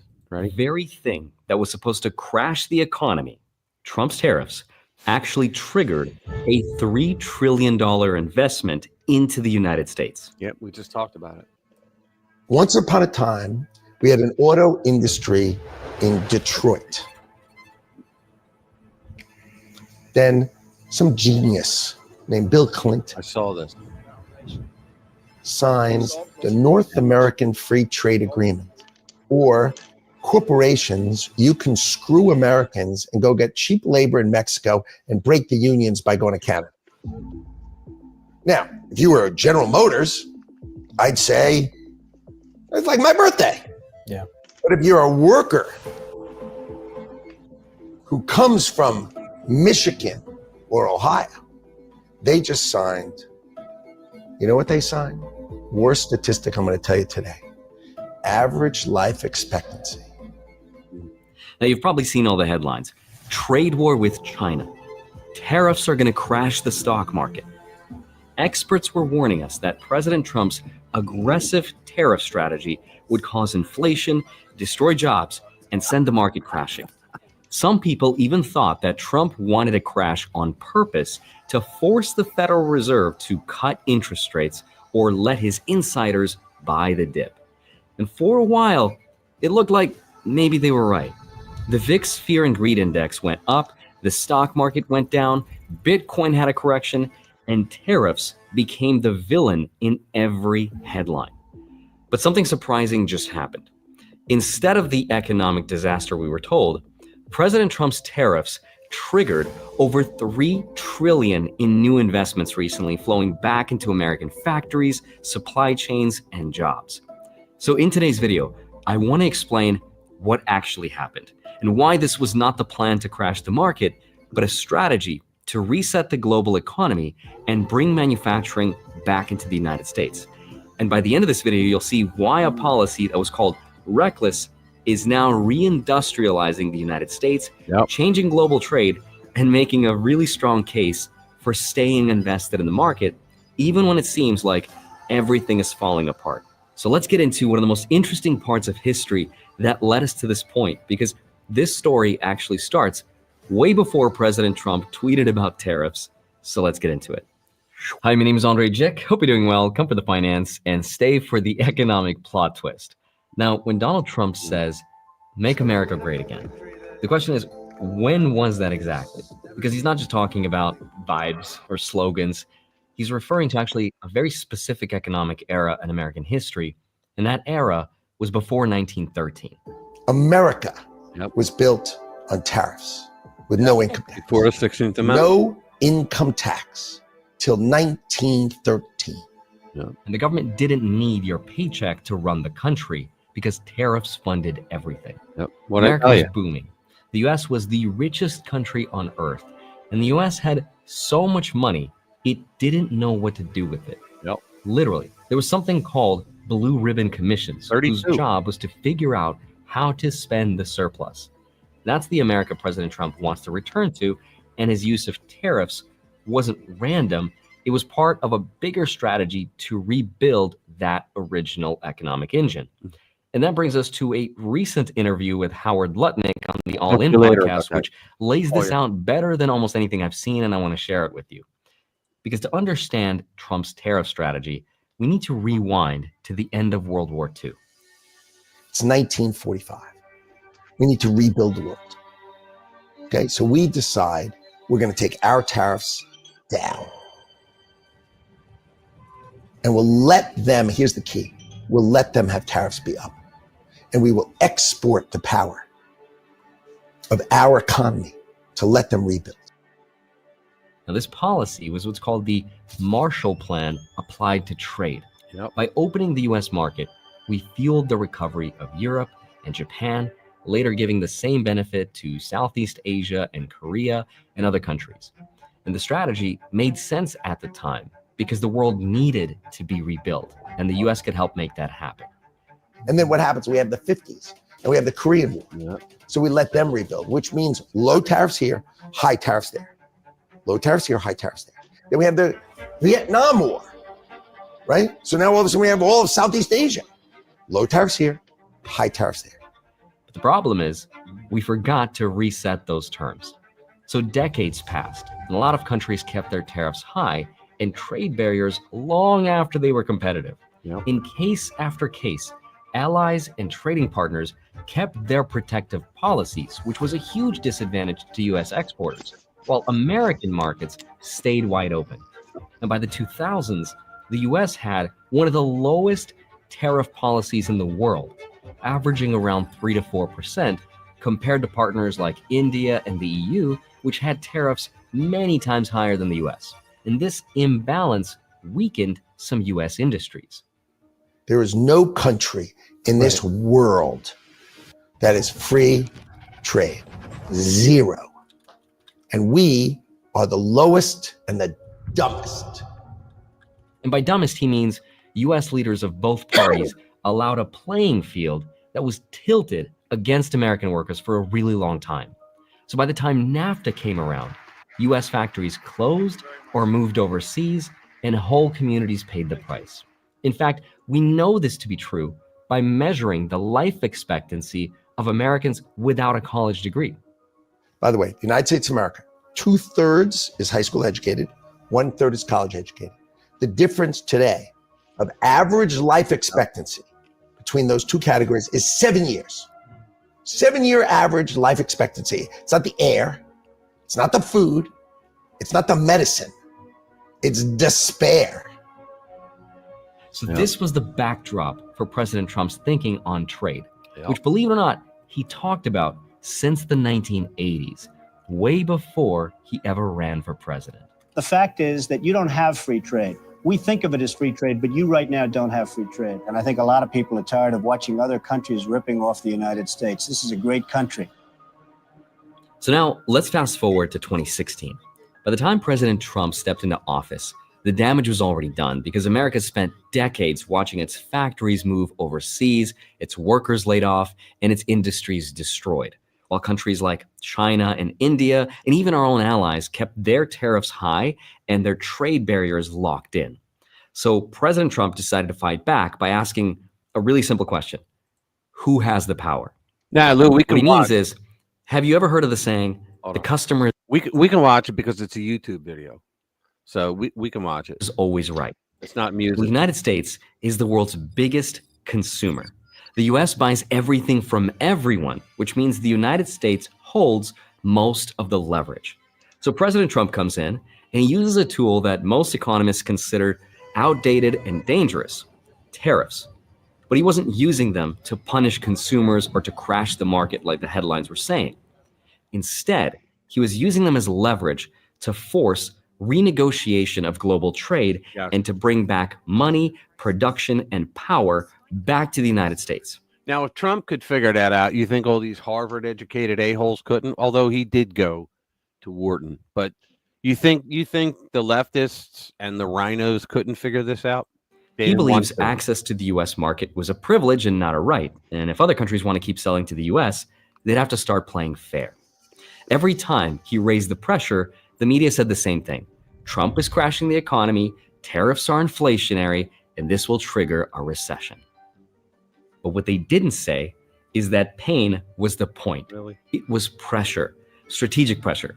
As a result, though, there's now going to be over 1 million new jobs and over $3 trillion of new investments from countries like the UAE, which just committed $1.4 trillion into the US over the next 10 years. Saudi Arabia promised over $600 billion of new investment. Apple announced an insane $100 billion over the next 4 years, which is exactly how long President Trump will be president for. OpenAI, Oracle, and Japan's SoftBank committed $500 billion, $285 billion from Siemens. Taiwan's TSMC committed $100 billion. Johnson & Johnson plans to invest more than $55 billion over the next 4 years. Eli Lilly, $27 billion. And even car manufacturers like Honda and Hyundai announced tens of billions of dollars of their own. And this comes from just the first 2 months of Mr. Trump's presidency. Did he mention the chip guy from Taiwan? Yeah, he did. The question is, why did everyone get all of this so wrong? And here's where most people got it wrong, especially when it comes to inflation. And Howard Lutnick explained this perfectly. Imagine 2 bottles of water. One is made in the US and the other one is from Fiji. And they both cost $1. Now, if the US slaps a 20% tariff on the Fiji bottle, it now costs $1.20. But the US bottle is still $1. That's not inflation. That's a consumption tax. And you as a consumer still get to choose which one you want to buy. But now let's say the government prints another $1 trillion overnight. Suddenly, there's twice as much money chasing the same 2 water bottles. And now both water bottles just cost more. That's inflation, which is not caused by tariffs. Instead, it's caused by printing money. So while everyone was pointing fingers at tariffs and blaming them for inflation and economic ruin, something else was happening behind the scenes. And that's what most people missed. But now, let me take a quick pause from the finance talk to talk about your internet privacy. Today's video is sponsored by CyberGhost VPN. Okay, we don't need that. Over 100 deal and start protecting your online. But there will always be reasons why this time the economy really is different from all the other times. But here's what you should remember about the market to increase your chances of building that generational wealth. And I'm going to sound like a broken record, and chances are you've heard all of this before, so this next part is mostly just a reminder for myself to stay invested and never bet again. All right, I think that's all we need to watch. That was really good, Lou. Thank you. Appreciate that. Yeah, it that's how it is. I mean, it's very simple. Yeah, it is very simple, and yet you would think these eggheads, the Ivy League. They're too busy twisting the truth to their advantage. Yeah, exactly. Here's the other one I Yeah. was talking about. You Here's know, the other. Go ahead. Trump could crap gold and they would find a reason that it was terrible. Oh yeah. Yeah, look, Wouldn't matter. Trump could cure cancer and the Democrats would come out in favor of cancer. Yep. They would come out to Okay. defend cancer. Yeah, it was pretty good. I'm gonna have to sub that guy. Yeah. Do we want to see this thing about Pelosi now? Well, I wanted to do this one first, the Gavin Newsom one, because I already Oh spoke. yeah. I do want to see that Gavin Newsom one. Yeah, Where yeah, is this that? is great. What a Where is wuss. that? I got it right here. Where What a is it? wuss. Gavin Newsom to ask foreign countries to exempt California from retaliatory tariffs. Pretty please. You got to picture him as the clown that he is. You know, when I want to solve an economic problem and look for a leader in creating jobs and building a workforce for citizens, I know that I always ask, what would California and Gavin Newsom do? Then I do the opposite. We're in a weird place where half of the GOP is siding with Gavin Newsom. You know why? Because these rhinos just want to be loved by the fake news. They want to be loved, right? They're afraid that the money that they get from all these foreign corporations to do legislation that helps them, right? They're afraid that that money will stop. And so they're coming out against Trump, who's actually trying to do something very good for the American people. And for Well, that's what I said a few minutes. That's what I said a few minutes ago. The rhinos are so deeply invested in this that they can't back off. It always reminds me of the guy who discovered that that crocodile and alligator jaws, they're very strong closing, but they don't open with any strength at all. Right. So that actually an average guy can just hold the crocodile's mouth closed. Yep. And my first thought is, okay, now what do you do? If you got the crocodile's mouth closed, now what do you do? You know, and that's the problem. They're hanging on because they're in a position that to tell the truth, they got to let go of the crocodile, and the uniparty is going to slaughter them, and like the crocodile would eat them. Right. Speaking of crocodiles, I just wanted to throw this in here. This is at a golf course. Ready? Yeah, I got to see that. Look at this. Look at the size of that mother effer. Look at this. He's an alligator, actually. He's not a croc, but look at that. No. We were just standing there. He was just standing there. They didn't notice him. They came up on the green. Look at this guy. Look at him. That's a sizer. Yeah. You wouldn't get me getting that close to him. He hasn't missed a meal in years. Well, you know they can go like a month without eating. I don't know how long, but when I went to Florida to see my granddaughter when she was a baby, Trey and I were actually wait a minute, shut it off. Trey and I were actually driving, and he goes, "Oh, Dad," he goes, "I want you to pull over here." And it was just this little strip of road where there were no lights, and on either side was swamp. And I go, "All right, what's up?" And it was starting to be dusk. And he goes, "Let's get out." And so we get out, right? And he's like, "Just wait for a minute." And I'm like, "What's up?" Right? And all of a sudden, these alligators start coming up on the road, and the light's going down. And he starts laughing. He goes, "Look at the look on your face." I'm like, "Dude, you brought me here for that?" And he goes, "Yeah, just stay here." And he goes, "We used to have like these contests who would stay the longest before jumping up on the car." I was like, "Do you know they can jump up?" And he's like, yeah, it would be cool. Then you got to go on the roof. I'm like, get the hell in the car, you dumbass. A friend of ours, Bruce, he lives in Florida, sent me a video of an alligator climbing a chain link fence. Wow, really? No shit. I had a dog. And yeah, he says, you got water there, you got to worry about alligators, period. Wow. You got a pond, you got a water hazard on a golf course. They found them in parking lots. And I guess he pulled a trick on somebody one day. He bought like one of those plastic alligator cutouts. I guess they're popular in Florida, and what you do is you put them at the bottom of your pool. And they're just flat, but looking at them through the water, they look like real alligators. So Oh, wow. somebody goes, they jump in, they look down, go, holy crap. So, all right, back to the Gavin Newsom. I just had to show that because it was time. So here we go. We're in a weird place where half the GOP is siding with Gavin Newsom. California Governor Gavin Newsom will announce plans Friday afternoon, directing the state to pursue strategic relationships with countries. And that, did this asshole ever hear of the Logan Act? Directing the state to pursue strategic relationships with countries, announcing retaliatory tariffs against the U.S., urging them to exclude California-made products from those taxes. He should really...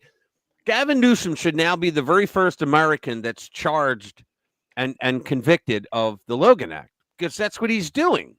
He's violating the Logan Act. Sources in Newsom's administration told Fox News Digital the announcement is a direct response to President Trump's Liberation Day tariff plan. You know what? It's because Gavin Newsom doesn't understand his ass from his elbow, his ass from a hole in the ground. He doesn't get what Trump is doing. He's listening to the fake news. He doesn't understand that Trump is trying to build a massive empire for the United States. And he's not even taking a salary. All right. So he wants to set a baseline duty of 10% on all imports to the U.S. and some higher percentages for other top traders. It's not entirely clear this is constitutional, as Congress and the president are given exclusive authority over foreign commerce. An individual state is not allowed to pilot their own international trade. Yeah, it's called the Logan Act.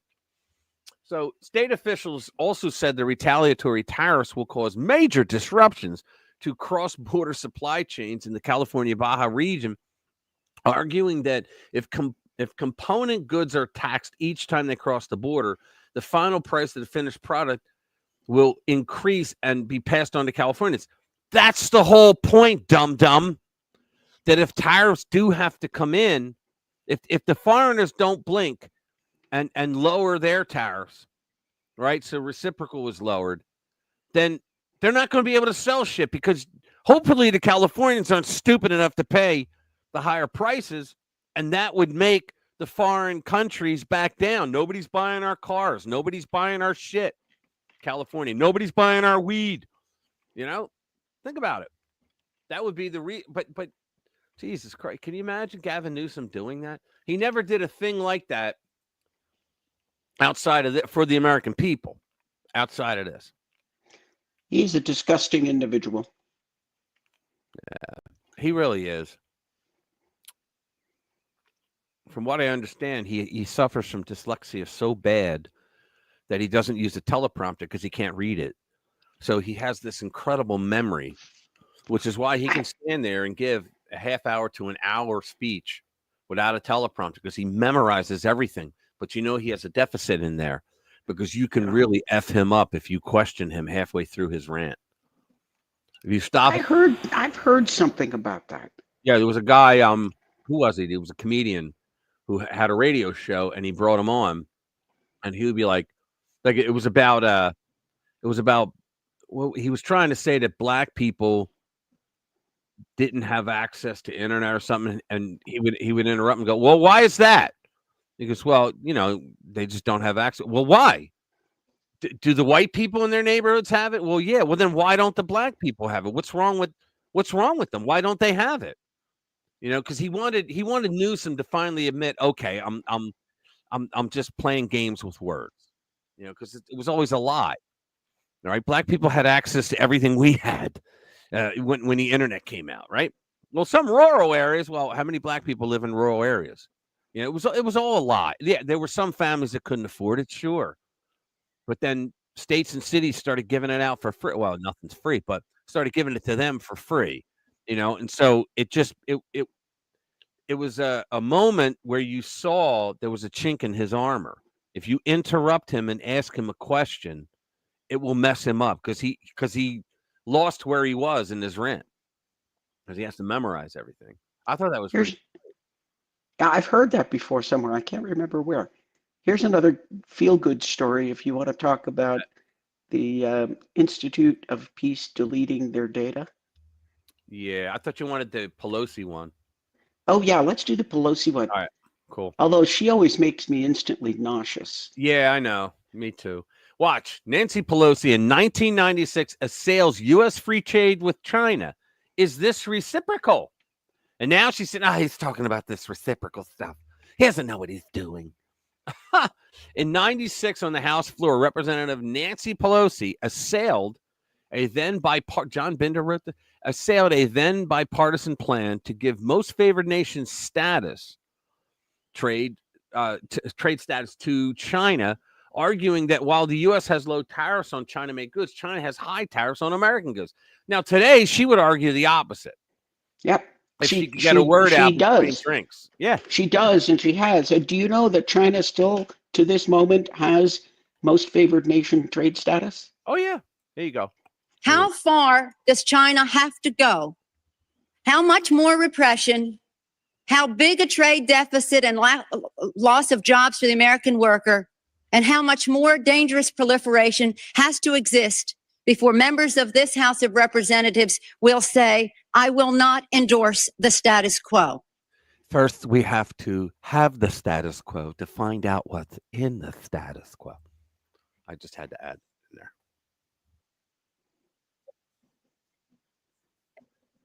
Yeah, she was all over that. You going to play the rest of it, or? Huh? I thought I am. You going to play the? It's not playing. You know what happened? The tab actually took it off. Hang on, I'll come back. As I mentioned, it's about jobs, proliferation, and human rights. And there are those who say we shouldn't link human rights and trade and proliferation and trade. I disagree. But if we just want to take up this issue on the basis of economics alone. She was never a handsome woman. I'm just saying. Indeed, China should not receive most favored nation status for several reasons that I'd like to go into now. I'd like to call the attention of our colleagues to this chart on the status quo that the business community is asking each and every one of you. Now, mind you, she's right. To each and every one of us to endorse today. Right now, we have a $34 billion trade deficit with China, the 1995 figure. It will be over $40 billion for 1996. Since the Tiananmen Square massacre, this figure has increased 1,000%, from $3.5 billion then to about $34 billion now. In terms of tariffs, I think it's interesting to note that the average U.S. MFN tariff on Chinese goods coming into the United States is 2%, whereas the average Chinese MFN tariff on U.S. goods going into China is 35%. Is that reciprocal? On exports, China only allows certain industries into China, of U.S. Industries into China, and therefore only 2% of U.S. exports are allowed into China. On the other hand, the U.S. allows China to flood our markets with a third of their exports, and that'll probably go over 40%. And it's limitless because we have not placed any restriction. In terms of jobs, this is the biggest and cruelest hoax of all. Not only do we not have market access, not only do they have prohibitive tariffs, not only are our exports not let in very specifically, but China benefits with at least 10 million jobs from U.S.-China trade. The president in his statement requesting this special waiver said that China trade supports 170,000 jobs in the United States, 170,000 jobs, whereas our imports from China support 10 million jobs at least. Fact is that U.S.-China trade is a job loser. And one of the reasons that it is because well, first let me just make another point, and that is that our colleagues on the other side of this issue will say the trade with China, exports to China have increased 3 times in the last. All right, we get the gist. I can't listen to her talk for that long. I'm sorry, everybody. So, I don't know if many would have ever called her attractive, but yeah. She's from Baltimore. Her father, I think, was the mayor. Yeah, but a lot better looking there than she is now. Oh, yeah. Well, years of drinking alcohol does have an effect on your face. You got to think how many of them have had an alcohol problem for how long, Yeah, well, I guess the job does that. They used to call Boehner clink because that's what the sound of the glasses that clink together. Anyway, so we got this one here. There's What's another that? useless tit. Well, I'm sorry. That's actually being nasty to tits because tits are Yeah. useful. There you go. I got this. I just got this one. What are we talking about? I just got this one here. This is in PA, right? This is the Patch, which is a left-wing periodical. It's a news thing. It's mostly left-wing, but it says tariffs may make. Notice the key word may make these 10 things pricier in PA. Here are some things that could cost more as a result of the new tariffs. Everything could cost more if you put a tariff on it and they pay it. Consumers in Pennsylvania can soften the financial hit expected from President Donald Trump's reciprocal tariffs. At least they put the word reciprocal in there by making some purchases before they're scheduled to take effect. In other words, go beat the hell out of people in Walmart and get everything you can before they hit. The 10% across the board tariff hikes take effect Saturday, while the higher reciprocal tariffs imposed on virtually every U.S. trading partner are scheduled to take effect Wednesday. Trump announced the levies earlier this week as part of a goal to create a U.S. manufacturing jobs and correct a trade deficit he views as a national emergency. Now, even though they're not agreeing with that, they worded it correctly. That is what Trump wants to do. So I give them props for that. Patch gets props for that, which I never thought I would do. There is always a chance Trump is using the tariffs, the highest since 1909, as a bargaining chip to win concessions from nations placing duties on U.S. exports. That is true as well. Trump has, but it's way higher than that. Trump has said the tariffs give us great power to negotiate. Well, it's not really the tariffs themselves. It's our marketplace. We have the largest marketplace in the world. Everybody wants to sell shit to the Americans because there's so many of us, right? Trump has said. Well, go ahead. There's a lot of it, but we're inveterate consumers. That's the problem. Yeah, there's lots of consuming going on there. There's more Chinese, but we are world's top buyers. Consumers. Yeah, we're the world's marketplace because we have. Yeah. In China, most of the people don't have the money to consume in the way we consume in. That would be correct, sir. Yeah. We also haven't seen Leanne. Colin, you seen Leanne? At least one nation, China, has retaliated with it was 34, not 35% tax on U.S. goods beginning next week. The state media said Friday. The state media. That brings the duties on U.S. goods to 54%. The European Union has vowed to impose additional levies on U.S. exports as well. As things stand now, consumers are bracing for steep price increase. Are you guys bracing? Jade, how do you brace? I go, how do you brace? Are you bracing for these high prices? I didn't think I was bracing. I guess I can hold on to the countertop. Is it the Pucker Brigade or something going on here? Yeah, yeah, I mean, I'm bracing. Are you bracing? We're bracing. Look at me. I'm bracing. Embracing, maybe. Embracing. Yeah. We're bracing. Oh, my goodness. But, yeah. Although the temptation is great to stock up on staples before stores have to replenish their inventories with imported goods facing higher tariffs, experts say it's important not to panic or hoard items. I'm going to hoard while I'm bracing. Experts say it may make sense. Are you going to embrace the hoarding? I'm going to hoard the embracers.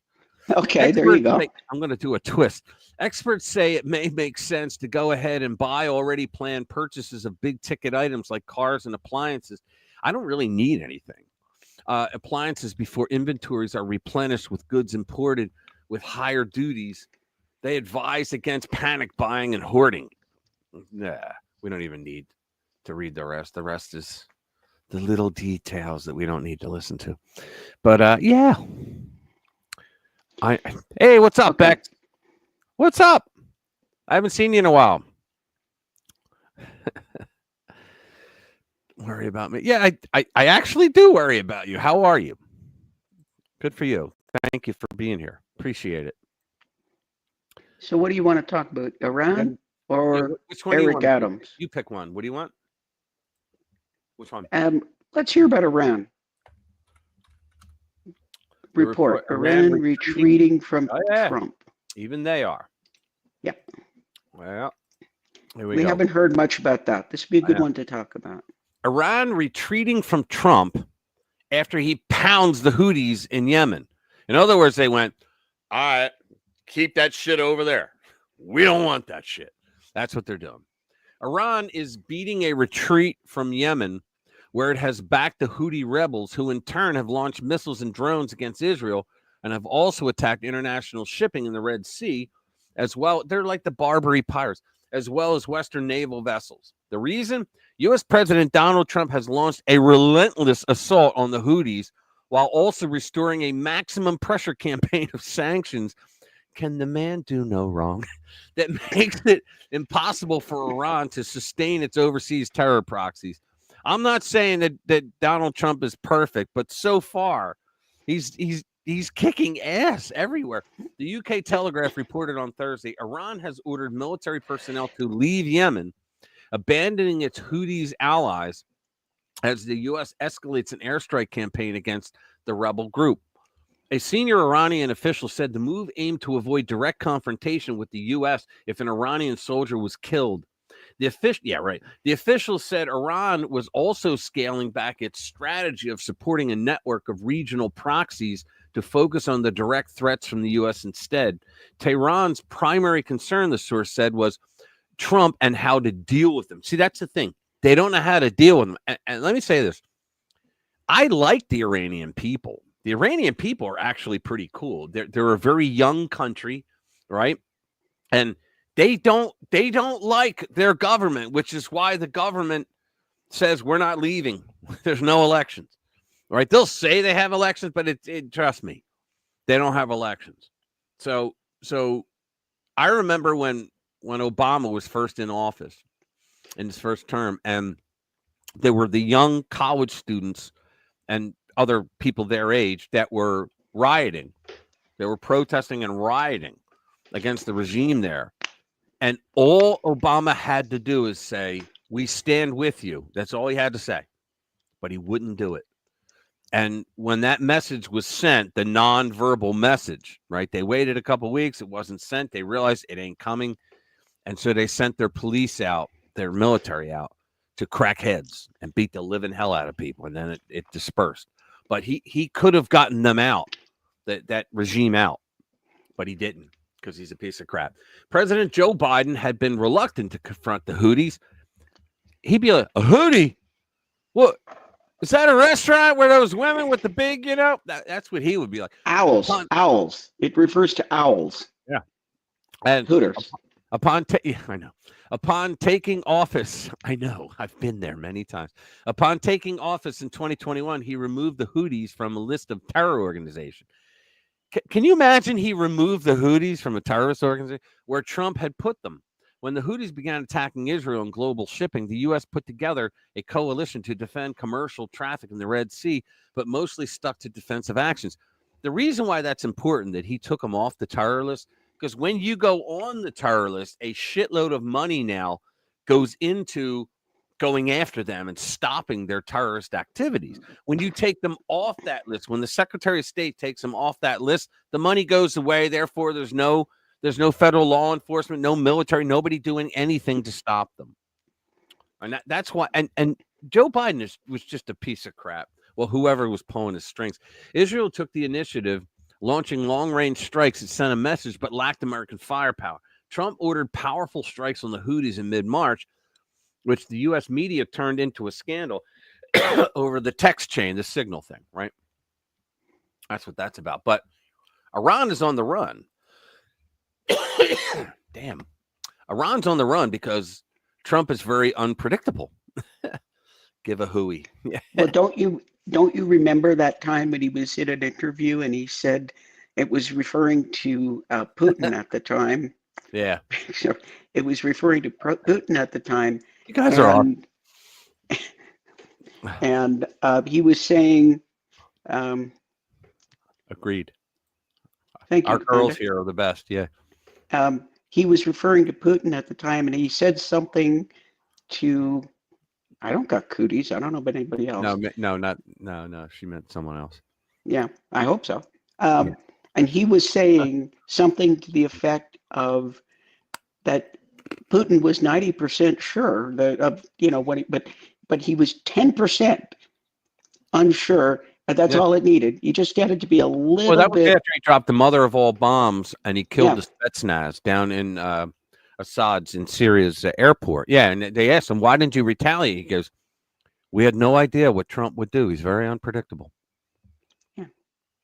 The Houthis had the cooties. That's what she said. Maybe the Houthis had the cooties. That's what she was. The Houthis. That sounds like a musical band. It does. Hootie and the Cooties. The Houthis and the cooties. Yeah. There you go. All right. Next one. Okay, what are we going to do next? I don't know. I don't want to. Here's one. Here's one. We'll just get this one. JD Vance, right? Oh, that'll be a good one. Yeah, where it's JD Vance saying that it's about Doge. They're saying, "Oh, well, he's going to leave. He's leaving Doge. Why? Because he wants to get out before he gets in trouble. Who's going to put him in trouble, right?" So Lawrence Jones. Well, we'll just watch the video. Basically, JD Vance is saying that's bullshit. I want to get to some other news because there were some reports that came out that Elon Musk is leaving. Now, of course, the president had already said he was only going to be here for a temporary basis. Yeah. Tell us about that. Doge will continue after Elon Musk. Will he still be an advisor to you and the president? I know y'all have a great relationship. Tell us about it. Well, first of all, that report I saw was total fake news. Elon came in and we said, we need you to make government more efficient. We need you to shrink the incredible, vast bureaucracy that thwarts the will of the American people, but also costs way too much money. And we said that's going to take about 6 months. And that's what Elon signed up for. But of course, he's going to continue to be an advisor. And by the way, the work of Doge is not even close to done. The work of Elon is not even close to done. Can you imagine there's that much fraud, waste, and abuse that we're in April and Doge isn't done? And I mean, remember, these 19-year-olds went in and just ran those algorithms and just caught all that fraud quickly with the quickness. Well, it should be embarrassing to the left. I would say two things. Number one, it was so obvious, it wasn't really hard to catch. But the other thing is, I guess those 19-year-olds that he has working for them are like complete geniuses. They're prodigies. Yeah, they're very smart. Yeah, they're very smart. But my point here is that Trump in his first term, okay, we knew that all these politicians, right and left, that they said, "Oh, I want to do this, I want to do that, I want to do this, I want to do that," and they never did it. Trump said the same thing, and on day one, he said, "Hold my beer." He doesn't drink, but hold my beer, and he goes out and he does it, and he makes it look so easy. They hate him even more. You would think they'd be like, "Damn, I can learn from that." And you know what? I'll probably get elected if I say I want to do the same thing. But no, they hated him for it because they like the scam. And so that's what's going on with Doge. Doge is they're exposing all the fraud with our money. This is why I say anytime anybody ever says we got to raise taxes again, double barrel. Give them the double barrel. Because why? They've already, I think on day 2, they uncovered $2 trillion. It was like 1.2 trillion and 875 billion in one day they found. You look at all of the fraudulent grants that they found. You look at people who are 150 years old, who are fraudulently collecting Social Security payments. You see our Social Security system, 40% of the people who are calling in are actually committing fraud. That means the 60% who need their Social Security checks are waiting in line. Doge has got a lot of work to do. And yeah, that work's going to continue after Elon leaves. But fundamentally, Elon is going to remain a friend and an advisor of both me and the president. And he's done a lot of good things. People don't realize how vast and uncontrolled the bureaucracy was. Yep. We've started to chip away at it, but there's a lot of work to do. It's not going to happen all in 6 months. It's going to take a long and committed effort. Yeah. I would like to see him have a different role in the U.S. Government. I would like to see him be the advisor to President J.D. Vance. Yeah. Yeah. I think JD's going to win too.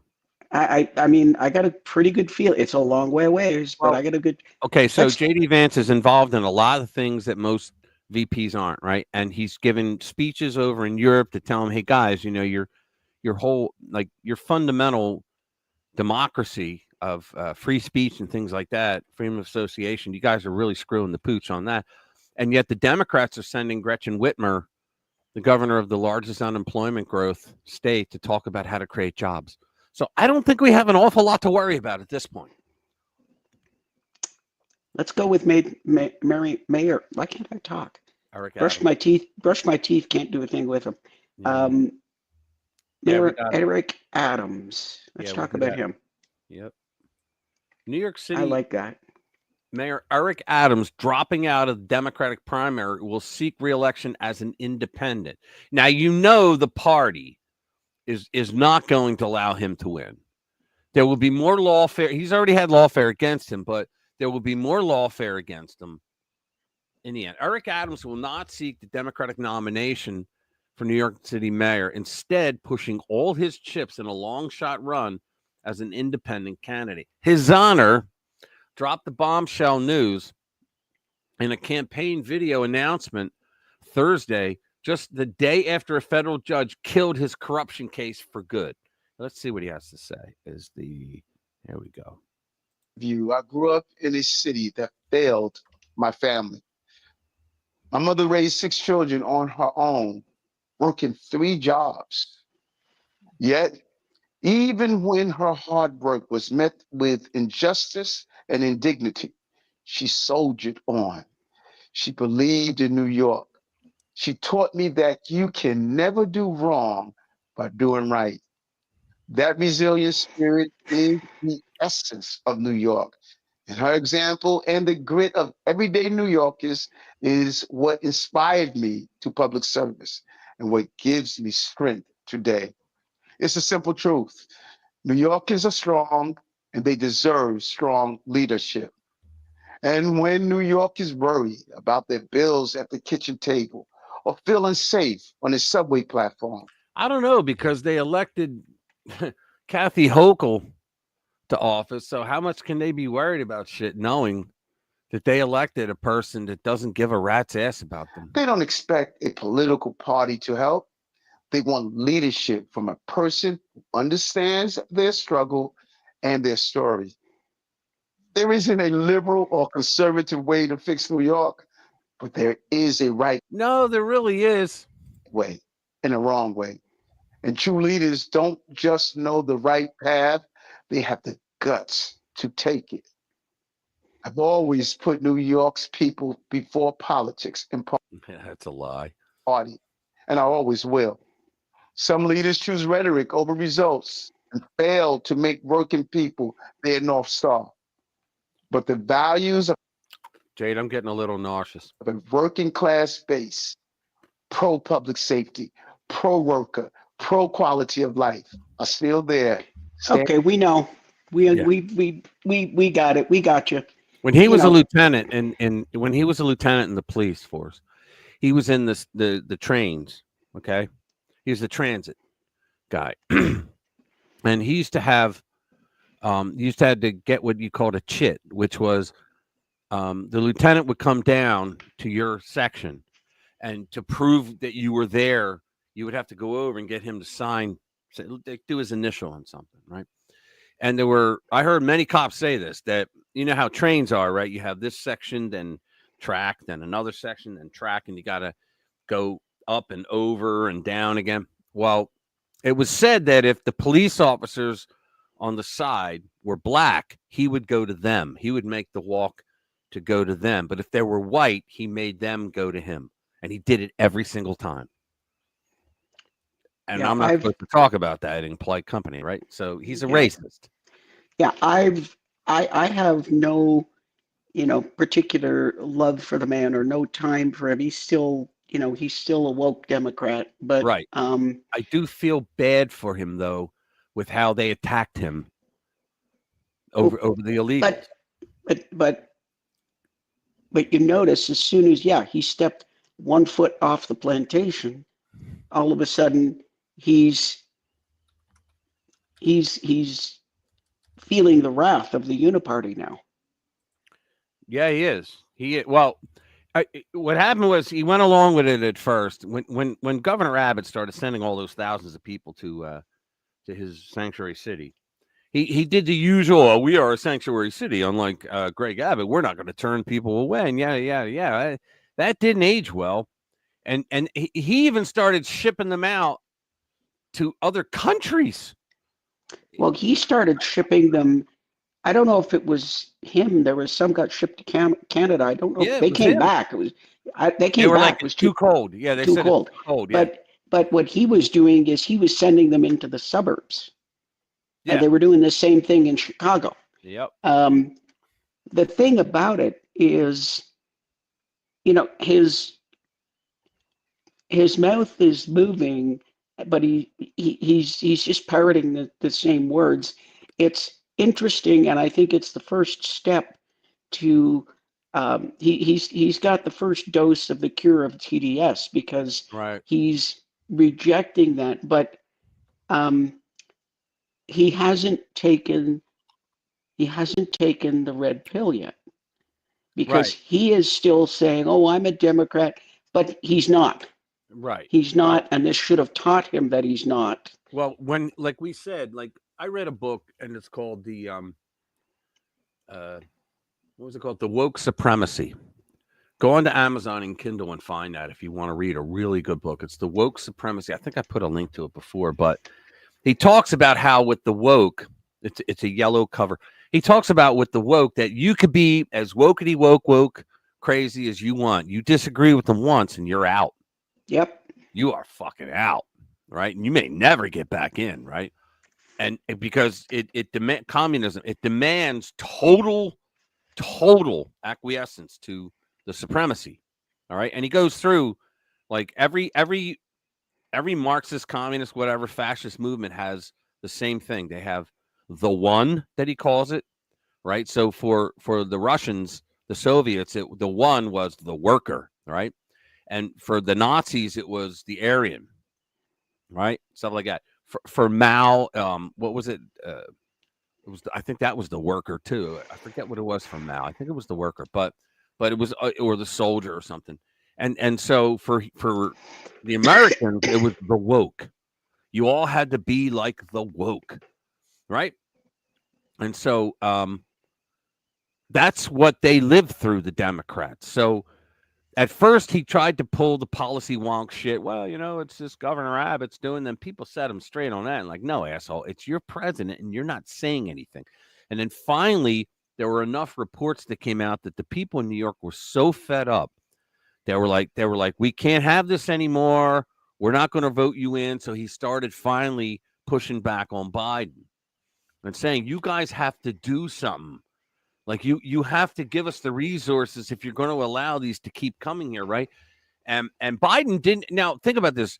Biden broke all kinds of laws. Okay, I mean it's just we know it right by now. I mean they broke all kinds of laws, and you would think that they would have gone in and tried to stop Texas from sending them out, right? Like they did stop Texas from putting that wire up. Remember that they put wire up so they can't come over the river, and it had razor ribbon up top. And the feds were there cutting it down as fast as they were putting it up. The Texans were putting it up, right?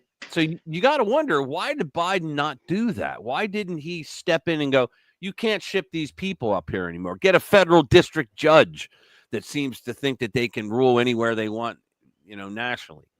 It was because Biden didn't give a shit.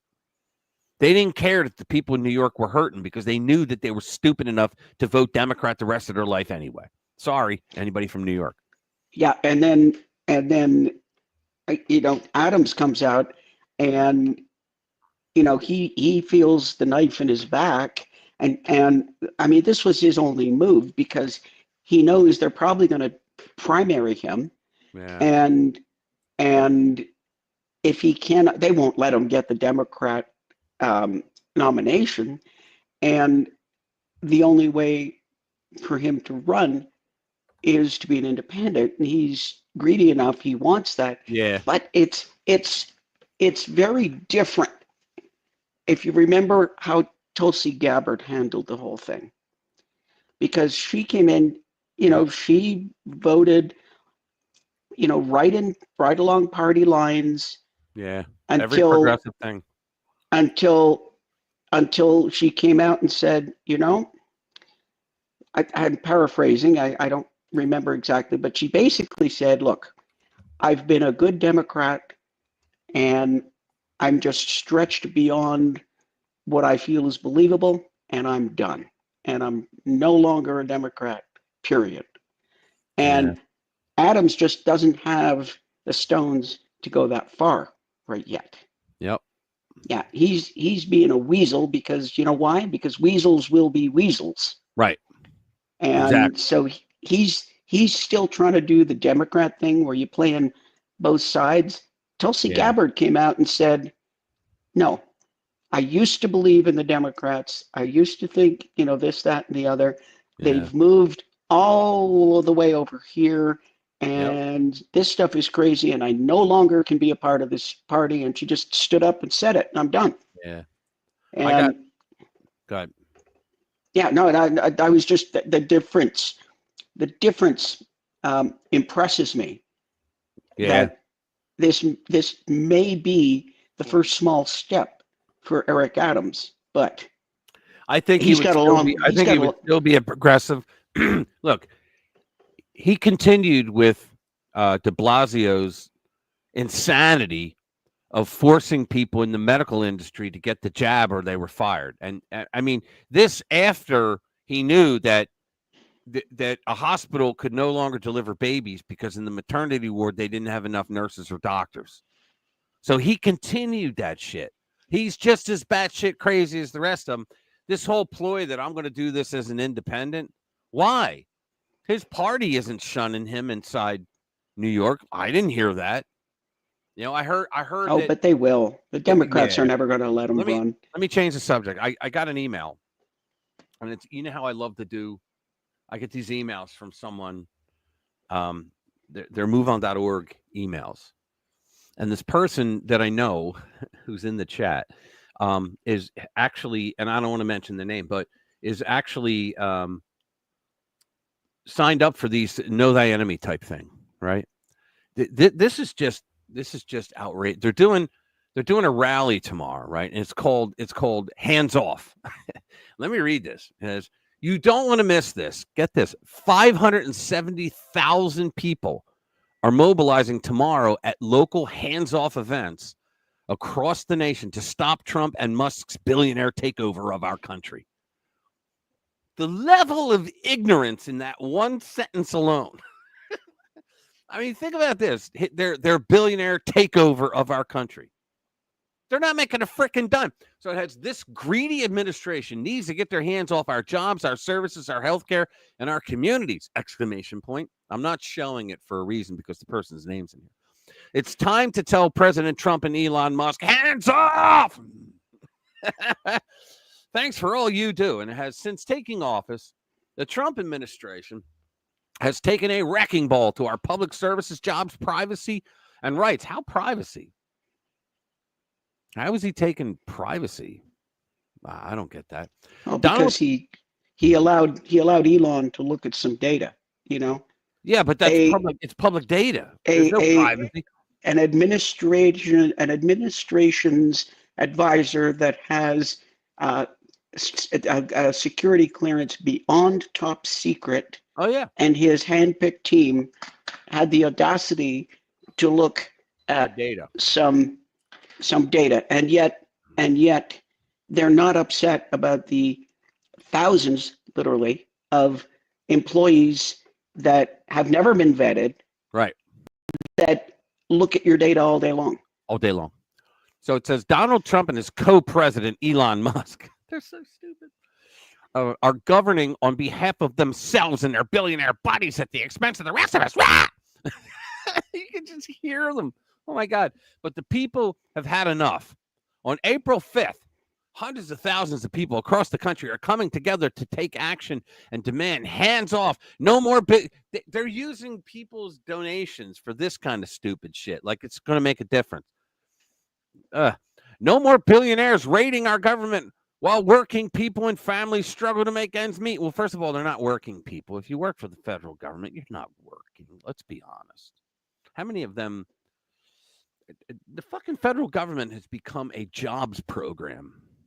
When you think about it, all these damn agencies and bureaus and jobs. These people that go on and on like that, I just want to ask them. Okay, slow down. Yeah. Slow down. Exactly what rights have you lost? They can't tell you. What rights have you lost? My privacy. How? Exactly. My data. Yeah.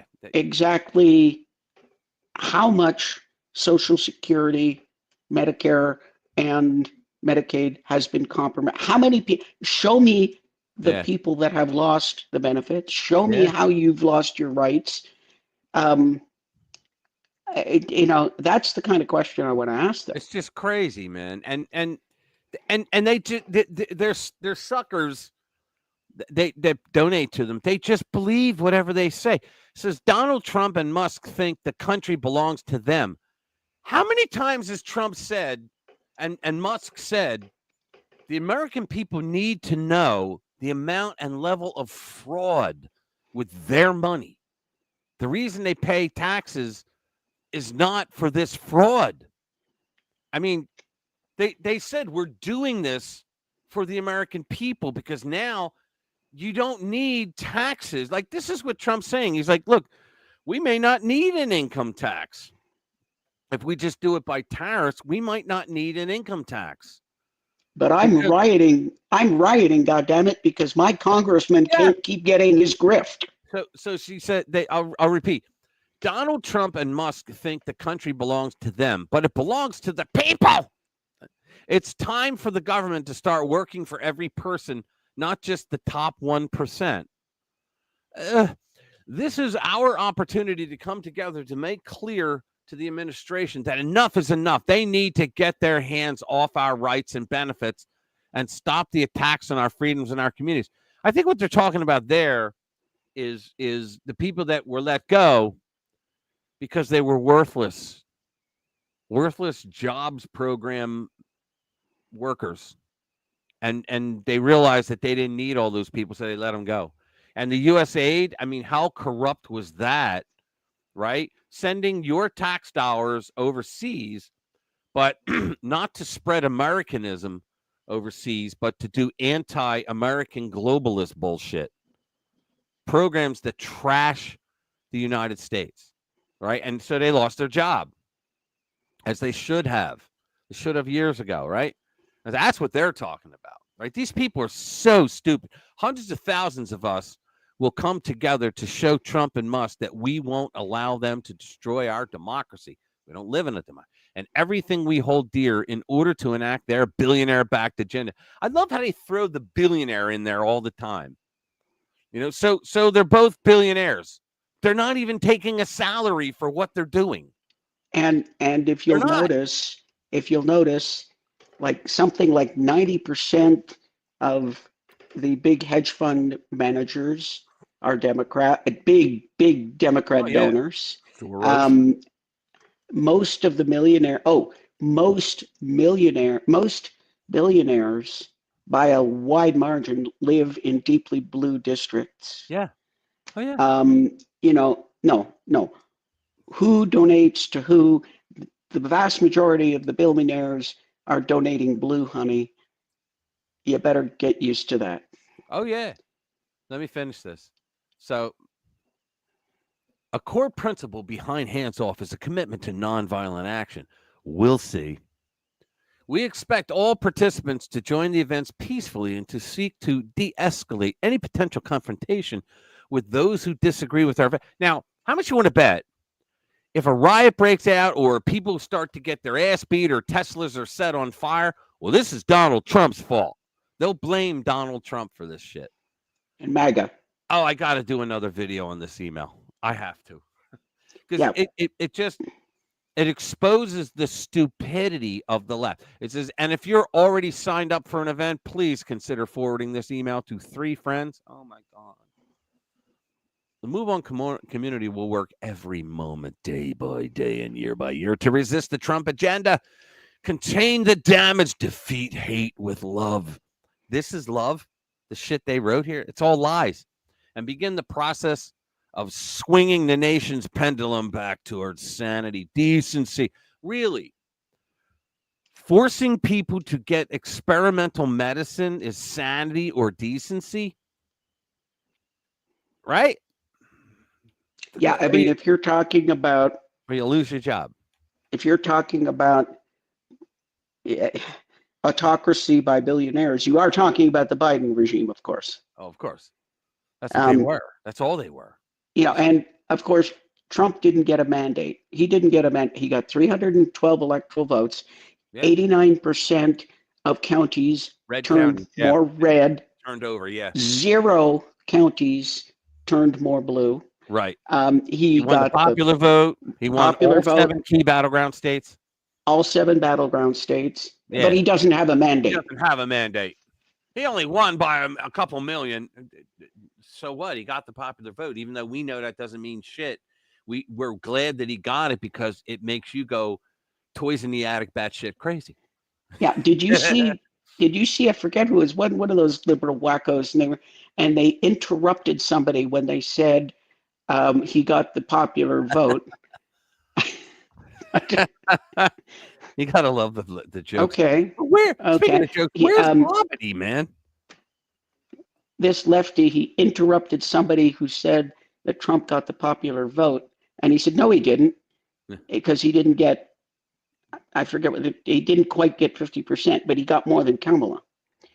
And the guy looked at him like he was from Mars, and he said, but you said that in your argument was that when Hillary ran and lost, she got the popular vote, and she got like 48%. Right. But well, they make shit up as it goes. You know but that. Trump didn't get the popular vote. He got 49%, and he didn't get the popular vote. But Hillary got 48%, and she did get the popular vote. It's just unreal. These people are insane. They are insane. Let's see. Next one, 34%. We did that. Victor Davis Hanson. What was the purpose of opening our southern border? That sounds like a good. Let me see how much time it would be. Hold on. Oh, yeah, we could do this one. It's not too long. I like Victor Davis Hanson. Hold on. What do you say? My butt could get more votes than Kamala. I haven't seen Bobbity for a while, or Jeremiah. I haven't seen Jeremiah either. He's been dealing with family. I know. Yeah, he was saying that. All right, let's do this one. But Kamala is supposed to be running for governor of California. Would it not be great if she lost to a Republican?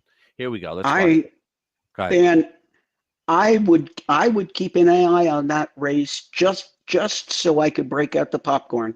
Oh yeah, I hear that you. Would be past. I might even drink again that night. Yeah, give me a one. I've got my soda. Pass the popcorn. This is going to be entertainment of a high scale. Here we go. Victor Davis Hanson on the truth behind the invasion of the southern border. Now that we've seen in the first 8 weeks of the Trump administration a 96% reduction in illegal entries across the southern border. And this was done, remember, without the supposed need for comprehensive, quote unquote, immigration reform. It's logical to ask what the last 4 years were about. I don't have the answer. I don't know what was behind it, but I do know that never in the history of the United States, within 4 years, did the government, by intent, destroy the border, welcome in 12 million people during a first year of a COVID lockdown where all of us had to be very careful, wear masks, and have proof of vaccination with no audit of all of people who were not here. It's inexplicable.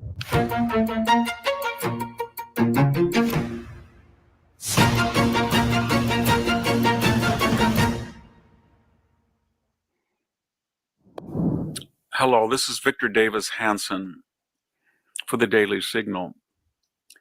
Now that we've seen in the first 8 weeks of the Trump administration, a 96% reduction in illegal entries across the southern border. And that's how easy it was to do, guys. But for 4 effing years, they had an open border between 11 and 20. I think it's closer to 20 mil. Was done, remember, without the supposed need for comprehensive, quote unquote, immigration reform. It's logical to ask what the last 4 years were about. Yeah. Why did we have a completely open border? Why did 12 million people come into the United States from all over the world under illegal auspices? What was the reason? Why would people do that? And remember, right now, the United States has somewhere between 50 and 60 million residents that were not born in the United States. 27% of the population of California is foreign born, of all statuses, citizen, legal, illegal. That's an enormous challenge in assimilation, acculturation, integration.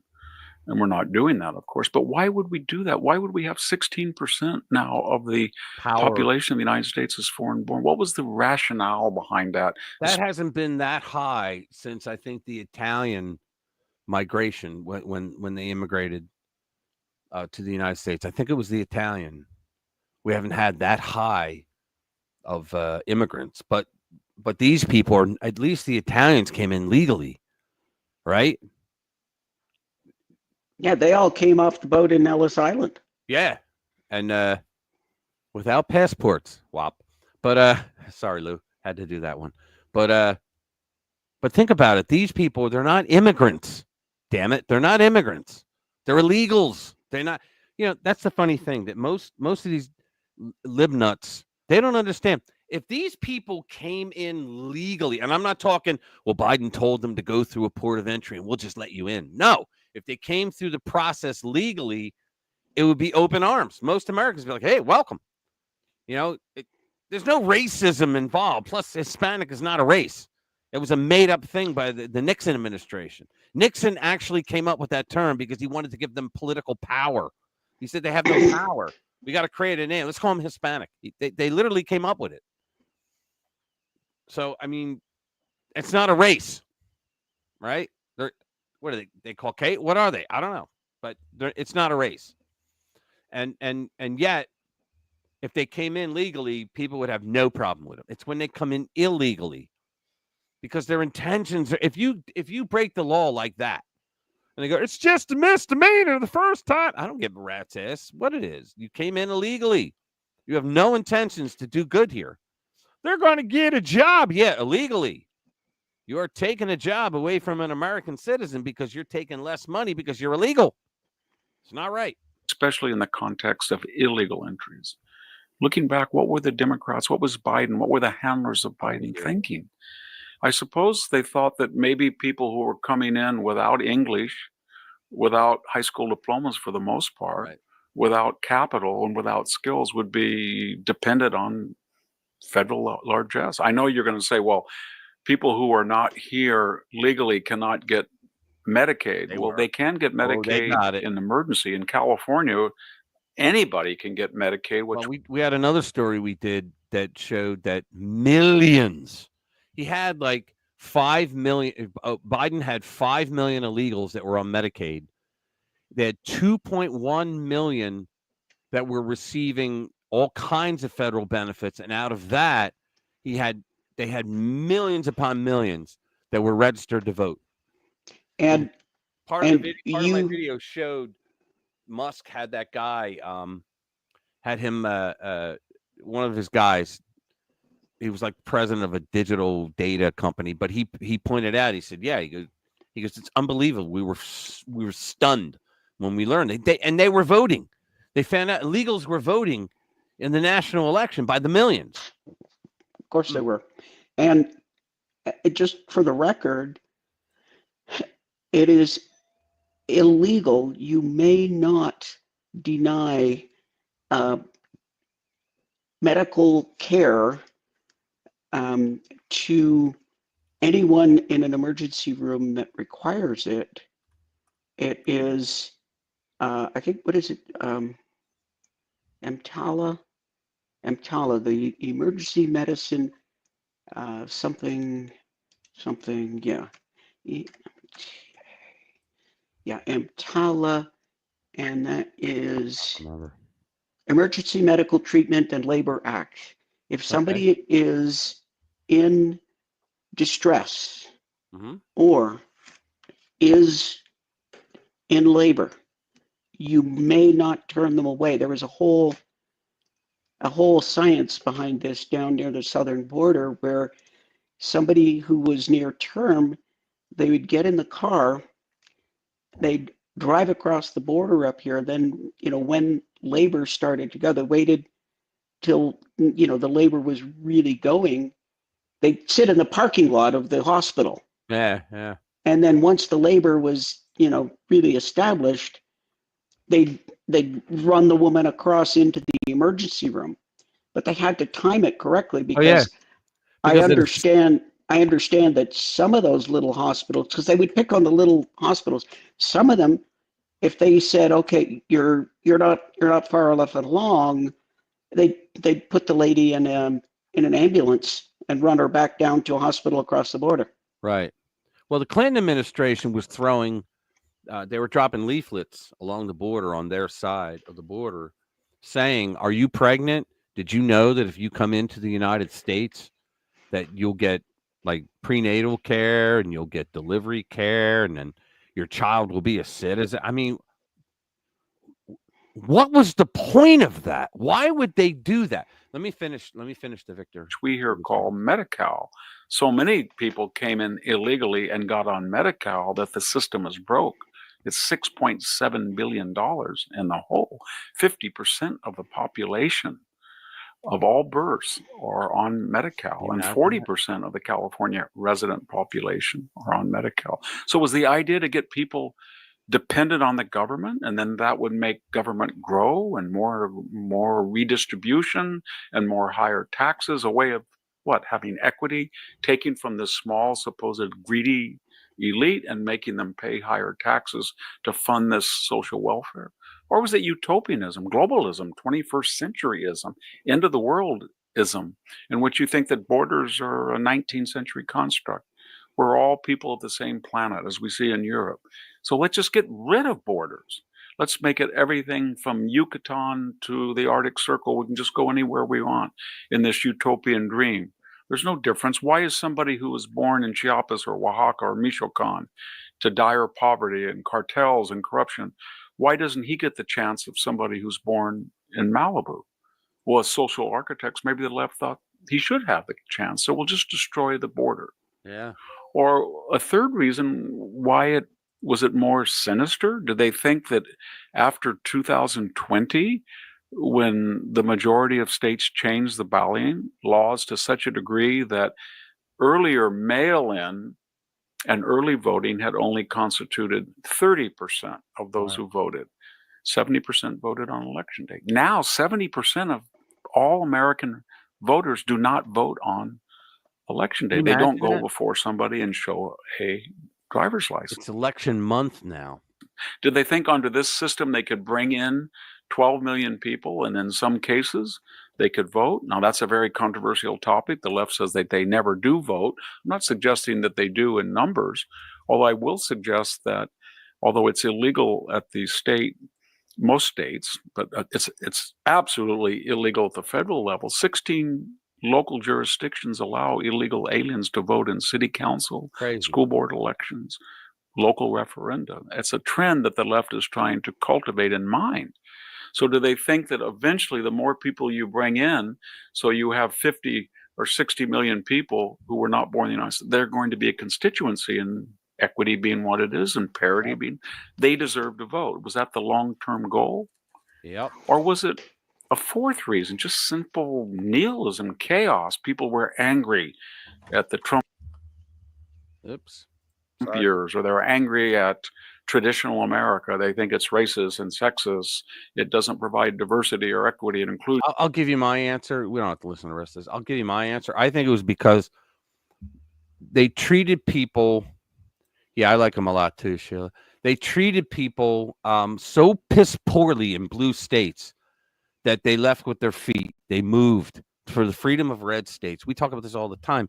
And So what happened is when they lost so many people in the census, they lost House seats. And with each House seat, you lose an elector. And they went to Texas, Tennessee, South Carolina, and Florida, right? New York, like a lot of blue states. Pennsylvania even lost one because people were moving down to Florida to get away from the Wolf and now Shapiro, right? But so what they thought was that since that prank known as Chief Justice John Roberts ruled that the Democrats were allowed to count illegals in the census, because the argument was, well, they don't say that you have to be a citizen. Why would the founders want to count non-citizens for the purpose of a census, right? But he allowed it. And so, they thought that they could bring these millions in, distribute them around the country, and then when the census goes to hit, when they start counting again, that like California would offer free health care for all illegals. They'd flood to California. Illinois would do the same thing. Colorado would do the same thing. New York would do the same thing. Michigan would do the same thing. They'd get out of all the red states and go to their states, and then their population rises. They get a congressman back, which means they get an elector back. Because I'll tell you what, it's not looking good for these states right now. They've lost an elector. They lost a congressional seat. Now, you know what's going on in Wisconsin because of this. What's going on in Wisconsin with that how they could vote for that lunatic woman to get into the Supreme Court. She said she'll be the deciding vote to force redistricting on the state to get rid of 2 Republican seats and to build 2 Democrat seats. Now, as far as I know, Article 1, Section 4 of the Constitution says that only the state legislature can do election laws. Redistricting, gerrymandering, that's part of election law. When you create a district, okay? And that's supposed to be done by the legislature. Now, in Pennsylvania, they did it to us. Our left-wing 7-2 Supreme Court, we had a guy, Wolf, in, and he asked the Republican legislature, can we do redistricting? And they were laughing at him, said, why would we want to do that? We're happy with it. Because our Constitution says that if they want to do redistricting, that the legislature will do it, and then the governor will either sign or veto it, right? But it doesn't say they shall do it when a left-wing progressive governor says he wants them to do it. So Wolf, being a Democrat, went to the Supreme Court of Pennsylvania, and it's 7-2 Democrats. And they said, sure, we'll allow it. But not only will we allow you to redistrict, we'll do the redistricting. And they fucked the Republicans. And by the time you take that shit to court, the election's already over. So it's just unbelievable what they get away with. And we know that there was a lot of shenanigans on the 2020 election. In fact, if you look at it, even the people responsible for it will tell you that if the numbers were done right, and I'm trying to remember, it was Maryland, Rhode Island, I think Maryland and Rhode Island, a combination of 3 votes they would have lost, and they would have gone to Texas, Florida, and another red state. Yeah. Let me show everybody this. I always tell people when they go, there wasn't enough evidence to change the election. Well, here is the evidence.com. You can just go there. Here's the evidence.com. Don't go there now. Wait until we're done the stream. All right.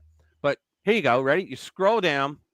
Ballots touched by anomalies. Look at this. 2,036,040 fact witnesses, 923 fact courts blocked an evidentiary hearing, 50 plus.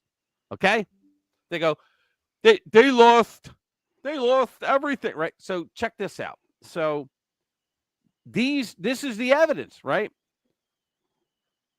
You got like voting legislation, illegal votes. So they broke it down into all this, right? And then they give you the link to it. And a lot of it, like Fox News, Democracy Docket, Ballotpedia. I mean, it's all these things. You could spend, look at this.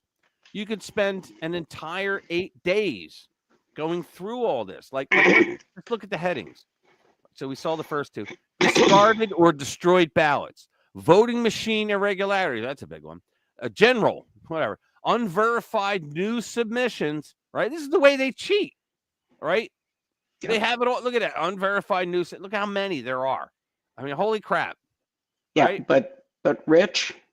Yeah, it's okay when what they did. What they did in 2020 was truly a blessing in disguise that we did not understand. At that moment. But you know what? You're right. But it could have gone either way too. Well, no, it couldn't have, because he was up there. Okay. President Trump was there. If he would have won 2020, he would have been saddled with the likes of Mike Pence. Right. And how many others? It would have been a continuation of another 4 years of lawfare and rhino backstabbing and uniparty obstruction. Right. And he got to spend 4 years planning. Obviously, we did not know, but it is obvious from how he hit the ground running. He kept a team around him, and he said, okay, what are we going to do this time? And he came in, and all of these things that he's doing were planned well in advance. Oh, yeah. He would never have been able to do a tenth of what he has done since January if he had been saddled with, how many? I understand. But the point that I make is, like I said before, that the founders did not make our system so that we can get even, so that we can do lawfare or we can actually charge them when they break. See, when we say that there's laws, right? And when Joe Biden breaks one of those laws, he's not going to be charged. No politician is going to be charged unless they did something outside of political laws, right? You rob a bank and you're a congressman, you don't have immunity for that. Oh, right? well, but even so, somebody will cover for you. Yeah, but I'm saying that we didn't have a system that will go after them. So we had to be punished for 4 long years. And the remedy they gave us was November 5th. Yep. Because we finally realized that, you know what, enough. We remedied it, and now we're going to have a better future, right? But that's not enough for me. I want these people. I want a reckoning so that it doesn't happen again. I want a reckoning so bad that people say, you know what, I don't want to do 20 years in prison for this shit. I'm not doing that again. Let me close this out real fast. The other, you go to, here's the evidence. You got the election information. You have COVID-19 information, which I can't play on this platform because they don't believe in free speech. And then we have Capitol protest information. This is all the Capitol protest information that they have. So you can go there and you can look at that stuff. I just got another thing. Let me see this. In the House of Representatives, extension of remarks for Honorable A.S. Herlong, Jr. of Florida, is 1963, January 10. Current communist goals. Oh, let me show you this.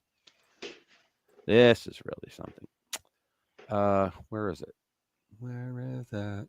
All right. Where do I have that? Oh, I can't pull it up. Oh, damn. Because it's not. No, well. Oh, well. Yeah, I can't, it's on a OneDrive. I can't pull up a OneDrive. How bad is that? But anyway, I could read a little bit of it. We got time for one more. Yeah. Well, I don't want to make this the one more. We'll do it next week. I'll do an article based on this. Just do one of your videos this week. This to me. Do one of your videos this week. What's that? Yeah, I will. Yeah, I'll do a story in one of the videos. Colonel White from Captain Scarlet. What's that all about, Sheila? Captain, what are you talking about? Yeah, I don't know what she's referring to. Don't you mean Colonel White from Captain Scarlet? What did I say? And what is that all about? Oh, I don't know. Colonel White from Captain Scarlet. Yeah, what is that about? Yeah. It's Let about us the know, movie Sheila. or the thing Clue, but there's no Captain No. Scarlet. No, I have no idea. Yeah. All right. But- I was wondering what you were talking about. I wasn't looking. Yeah. Let's see what the last one. Deeply. What are we going to do? Oh yeah. Mike Pence was given Profile and Courage Award by a leftist organization for certifying the 2020 election. They will never let that go. Do we really want to look at Mike Pence? No, I can't no. That's stand why I his read it face. here and I didn't go in. Yeah. We did the instant karma. Trump scores win with How Vietnam. about the Congress? Congress wants to rein in the judges. Yeah. Right in the middle. Congress determined to rein in the tyrant judges. Tyrant judges. Yeah, here we go. Let's do that one. Yeah. There it is. All right. This is uncanceled news. Uncanceled.news. Go there because it's a good website. Congress determined to rein in tyrant judges and Department of Education. Congressman Onder, I don't know his name. Let's see. Congress must take bold action to advance the MAGA agenda that was mandated by over 77 million Americans in November, explained Congressman Bon, I'm going to call him Onder, Republican of Missouri, in an exclusive interview with the Liberty Sentinel. And he is optimistic that the House is up to the task. What month was this? Oh, it was just today. Okay, cool.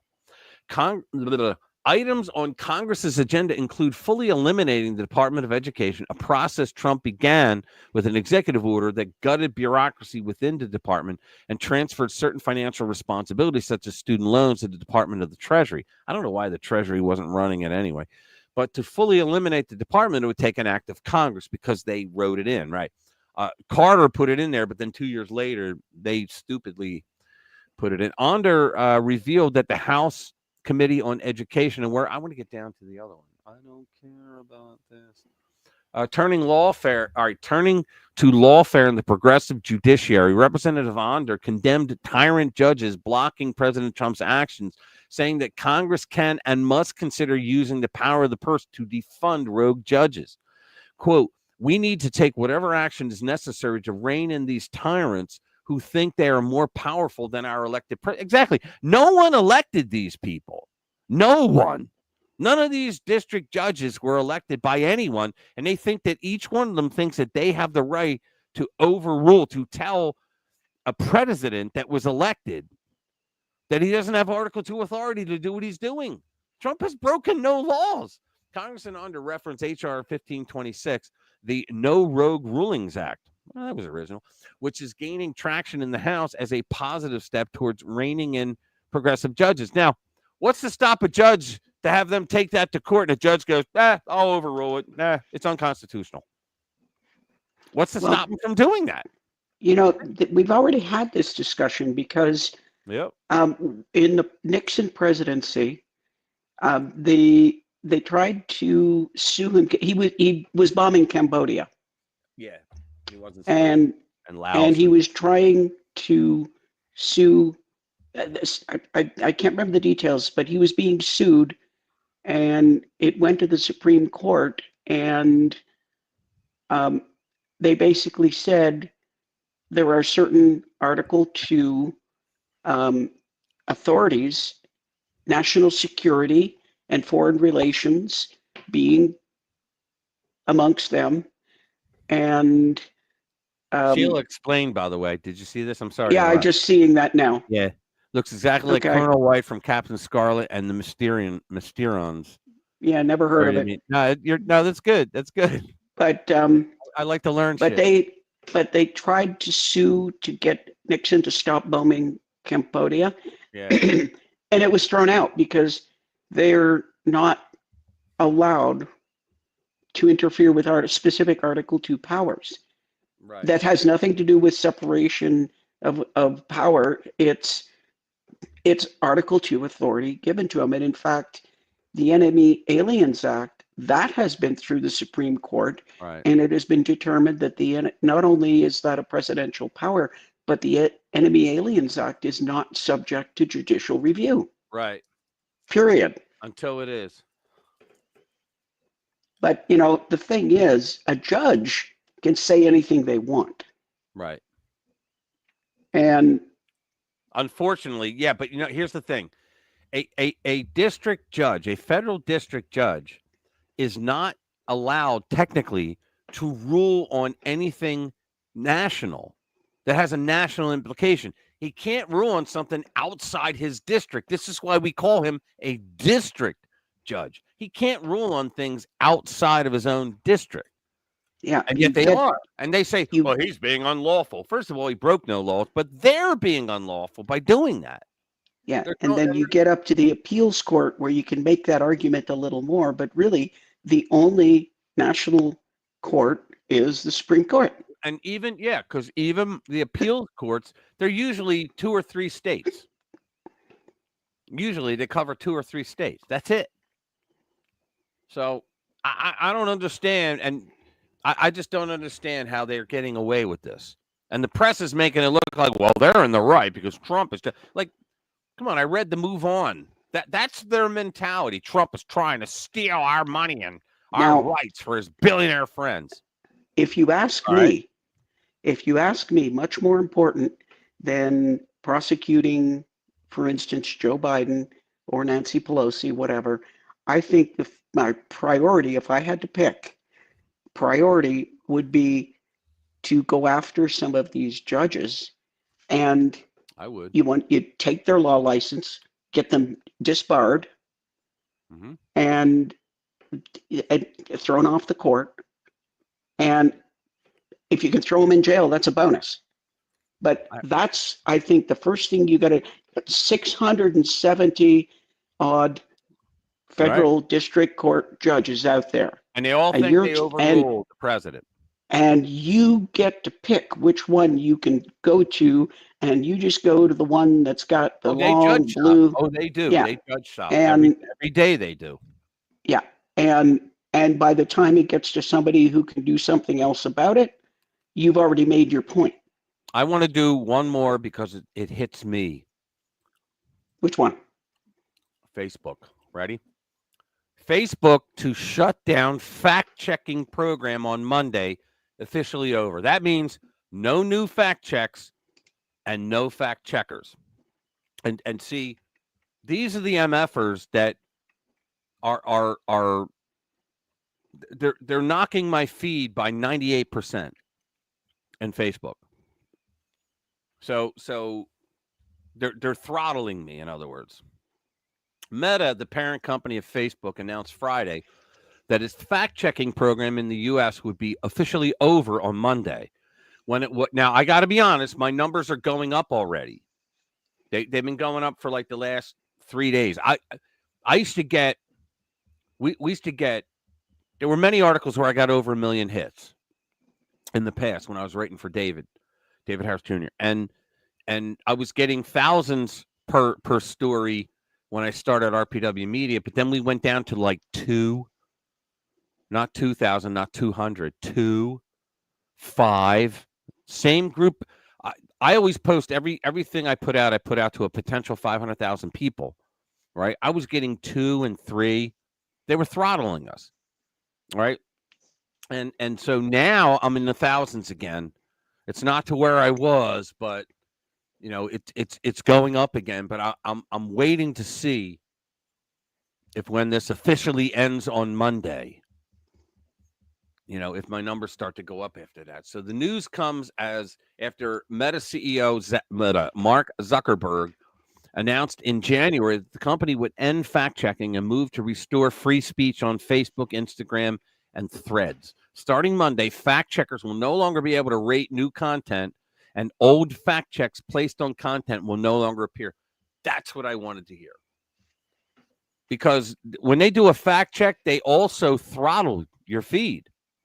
Like you could have 2 million followers on your page.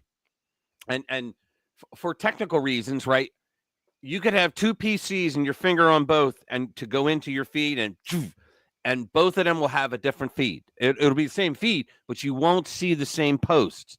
Because they usually only show like 10% for each refresh. And they have to do that. If you got 2 million people, you're going to have a shitload of posts, right? So they have to do that so that they don't kill their servers, right? And I can understand that, but then they throttle you 98% of your feed, so only 2% of those people get to see what you're doing. That's so unfair, so un-American. Instead of fact checks, Meta will adopt an X-style community notes. Nice.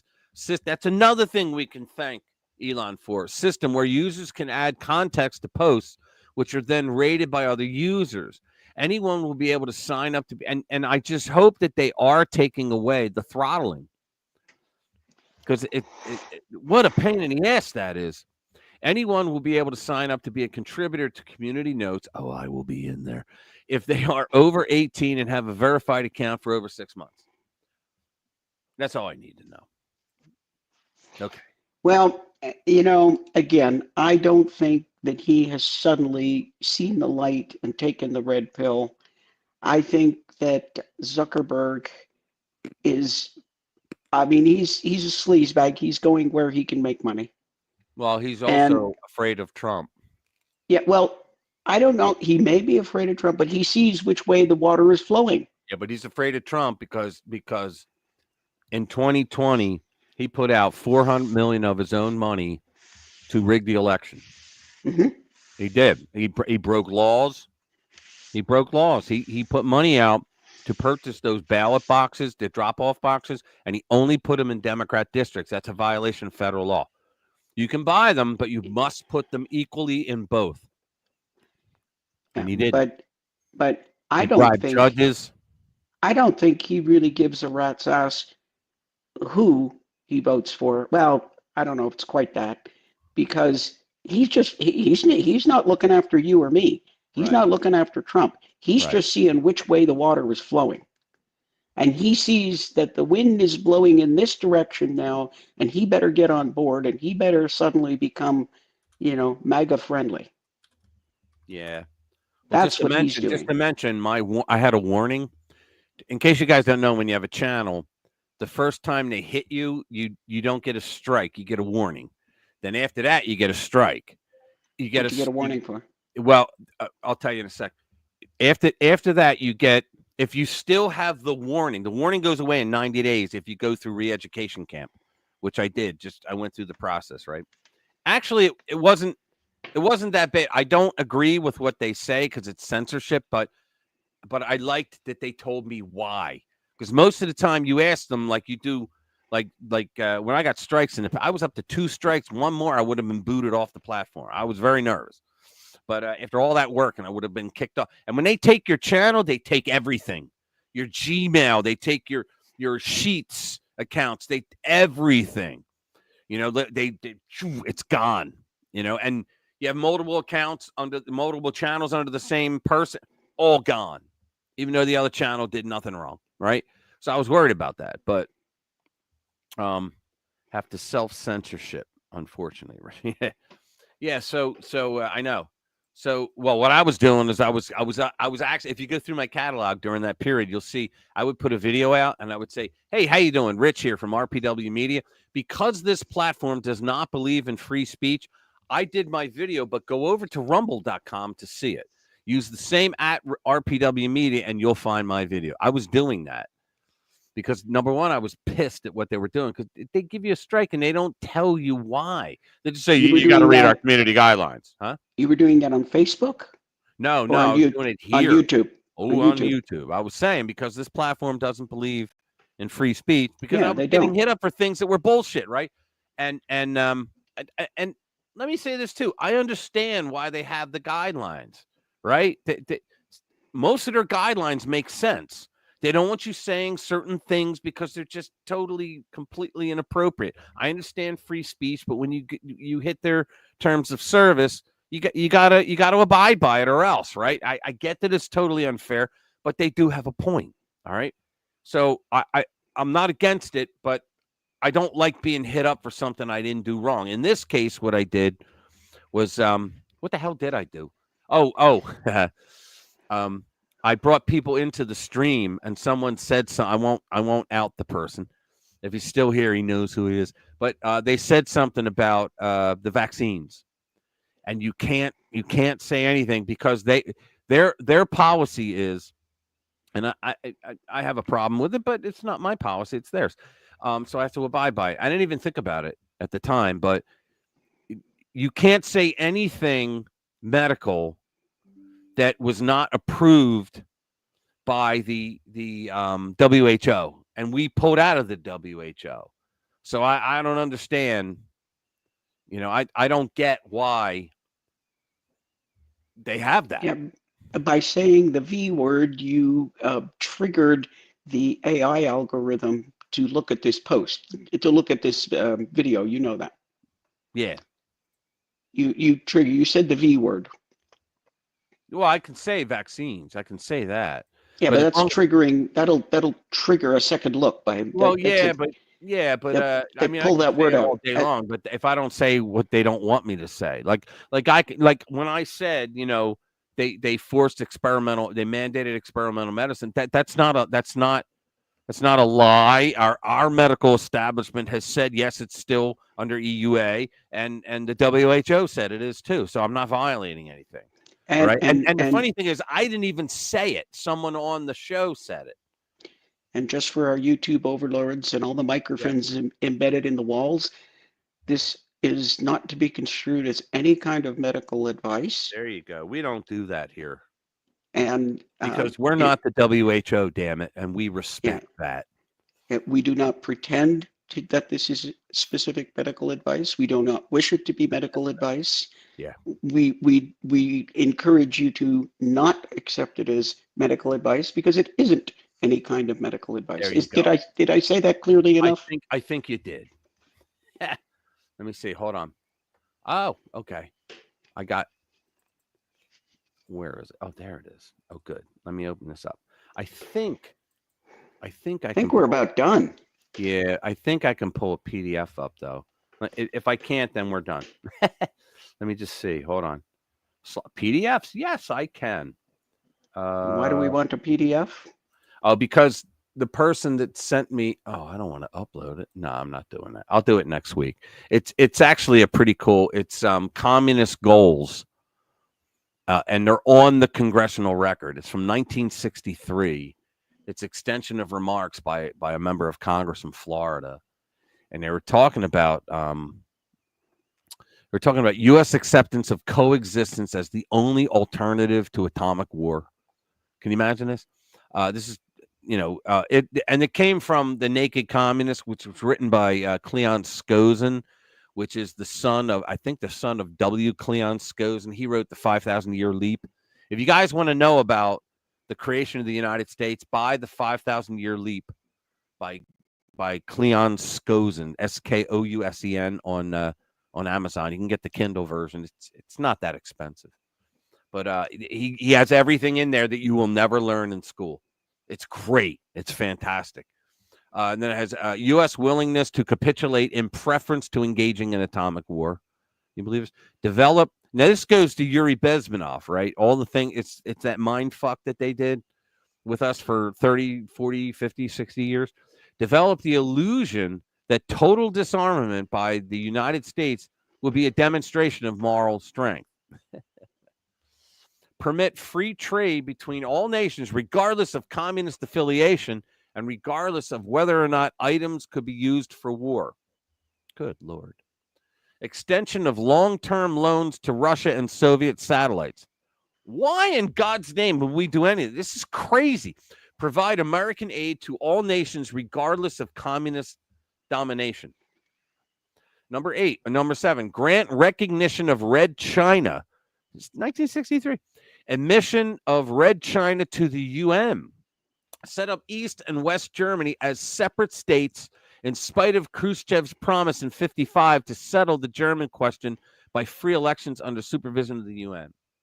Yeah, well, it took Reagan to knock that wall down. Prolong the conferences to ban atomic tests because the United States has agreed to suspend tests as long as negotiations are in progress. I think Jimmy Carter might have fallen for that, but nobody else. Biden. Allow all Soviet satellites. When they say satellites, they mean the countries they took over, not satellites in space. Allow all Soviet satellites individual representation in the UN. Why? Because they'll all vote as a proxy. All right, for the Soviets, promote the UN as the only hope for mankind. Yeah, I think every Secretary General has been a communist since like 1955. They've been a communist. They've all voted. They all hate the United States. So yeah, make sure they're the only hope for mankind. Yeah, they want the UN to be in control as long as they're in control of the UN. Exactly. If its charter is rewritten, demand that it be set up as a one world government with its own independent armed forces. Some communist leaders believe the world can be taken over as easily by the UN as by Moscow. Sometimes these two centers compete with each other, as they are now doing in the Congo. Resist any attempt to outlaw the Communist Party. All right. Do away with all loyalty oaths. In other words, citizenship. That's a loyalty oath, right? You give up you give up your loyalty to your old country. You know, this is what the 14th Amendment was all about. The subject to the jurisdiction thereof, that's what that was about. Continue giving Russia access to the U.S. Patent Office. Are you shitting me? Ugh. Capture one or both of the political parties in the United States. Well, they did that, and we know which party that was. Use technical decisions of the courts to weaken basic American institutions by claiming their activities violate civil rights.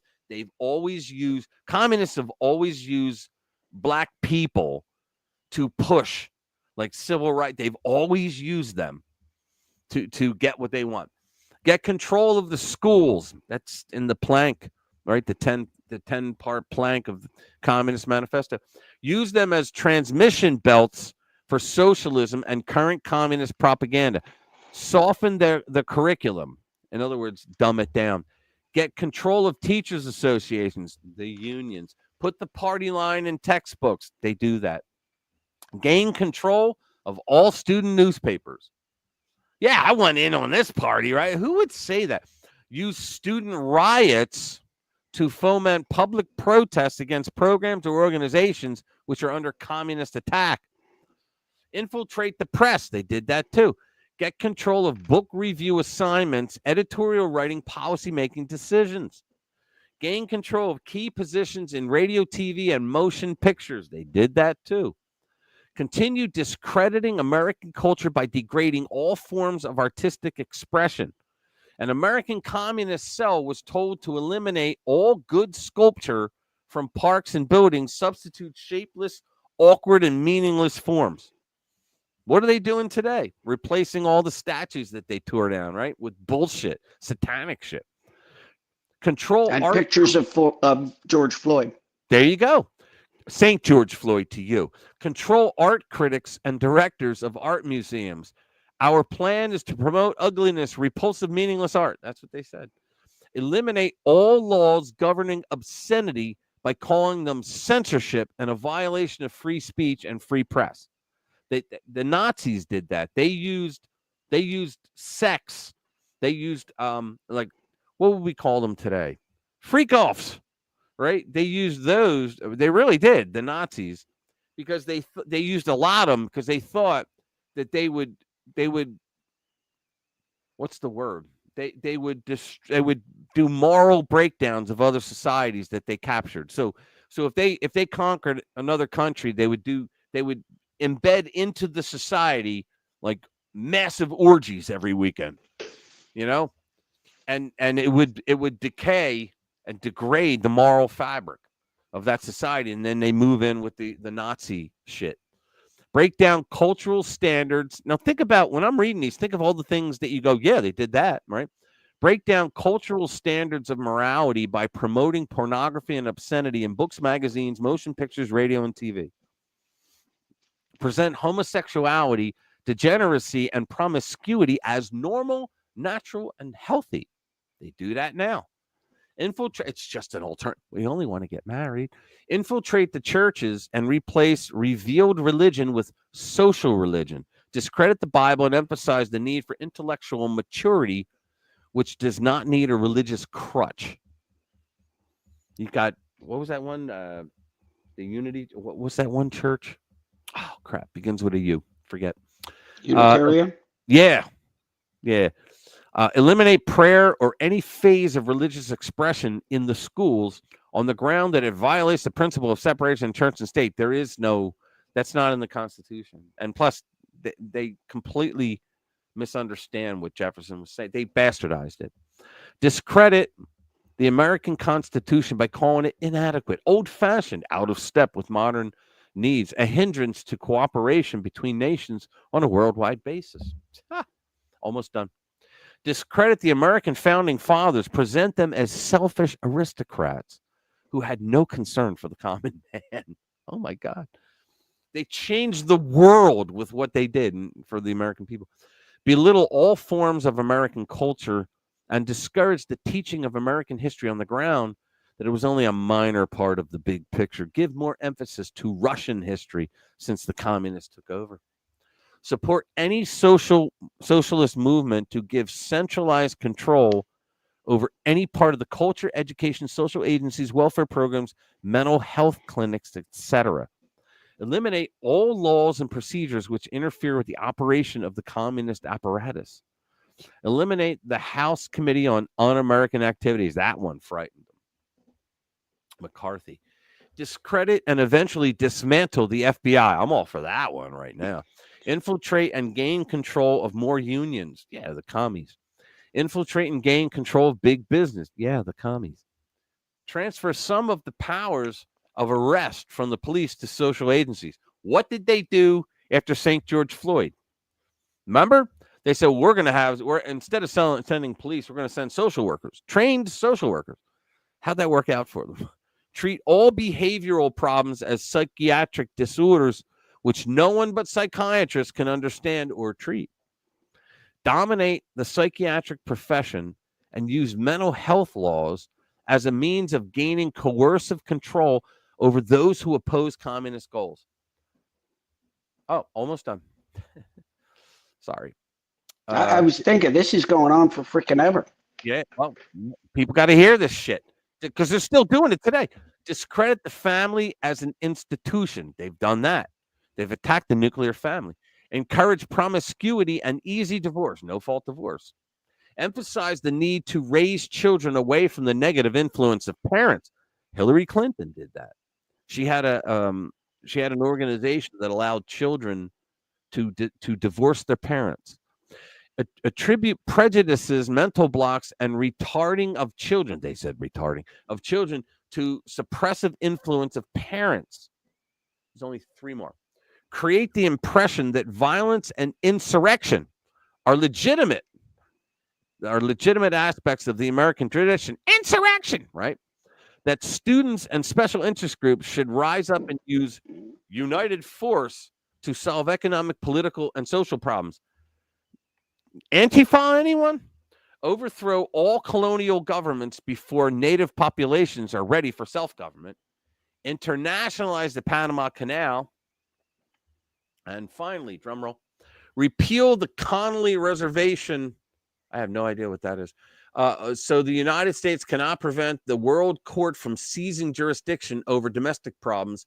Give the World Court jurisdiction over nations and individuals alike. That is unbelievable. And who wrote this? It was Gina wrote, think that was written 60 years ago. It was written by the communists. It was in their plank and their platform, but a member of our Congress exposed it in the bill that I just read. Yeah.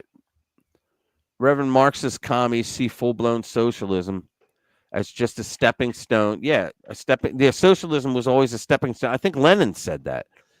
To commie utopia, which doesn't exist, right? Always mass death, murder, all that. Huh? A socialist is just a communist who has yet to pick up an AK-47. There you go. Yes. Yeah, the difference between a Marxist and a communist, the communist does actions, the Marxist just critically thinks. Okay, listen.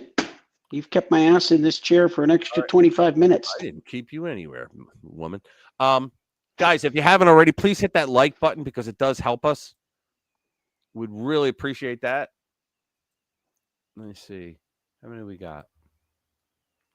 And I think it was Linda who asked earlier if we were going to have a funny video for an outro. Oh, we have Maybe 29. next week. Maybe next week, Linda. Oh, okay. Yeah, I could come up with something. It'd be pretty funny. I think I have an outro, but it's not funny. You know? Yeah, have a look back at the chat. It was addressed to me. It was something about a Dr. Jade video. I don't have anything prepared, but maybe next week we can come up with something. Yeah. But in the meantime, yeah, everybody hit the like button. I won't charge you any extra. Yeah. Or the next stream's free. There you go. Hey guys, once again, thank you all for being here, for spending this time with us, because I know it's Friday night. You can go anywhere and do anything you want. And we so appreciate you being here. I mean that from the bottom of my heart. And we're so glad that you're here. We're going to invite you back next week. Yes, but please bring a friend. A couple of your friends. Yeah, bring a couple of friends. Seriously, guys, do me a favor. Tell friends. Go, yeah, you know what? This guy's really cool. We have fun in the chat. I can only promote it so much myself. But if you guys like reach out to people and go, yo, oh, Jimmy's still here. Damn. Hey, Jimmy. Yeah. Yeah, just if you guys can just like tell some friends, you know, like, hey, you know, we have a bunch of friends that hang out on Friday night at this place. Oh yeah, I think it was Sheila. They're not She said, that bad, you know. Yeah, it was Sheila. She came up again. Yeah, Linda and Sheila are making comments. Nice. Sheila, Thank you, Dr. guys. Jade, we didn't have your moment, and Linda says, "Where's my funny video?" Oh, okay. Oh yeah, we demand funny. There you go. Budgie Well- Burger, give me funny or give me death. Yeah, the Bolsheviks. Linda, indeed. Okay, you're on the hook. You're on the hook for next week. I know. I gotta come up with something. Got to come up with some. We need an outro to like decompress everybody. Oh yeah, I can come up with something. Well, I could play the TDS video right now for an outro if I wanted to. Hey, but- let's do it next week. Yeah, I will. All right. Next Yeah, week. Dr. J wants to get the hell out of here. So My ass is telling me I got to move. all right. I'm at a loss for words. Okay. Dr. J's ass is telling her she has to move, guys. Come on, think I of that.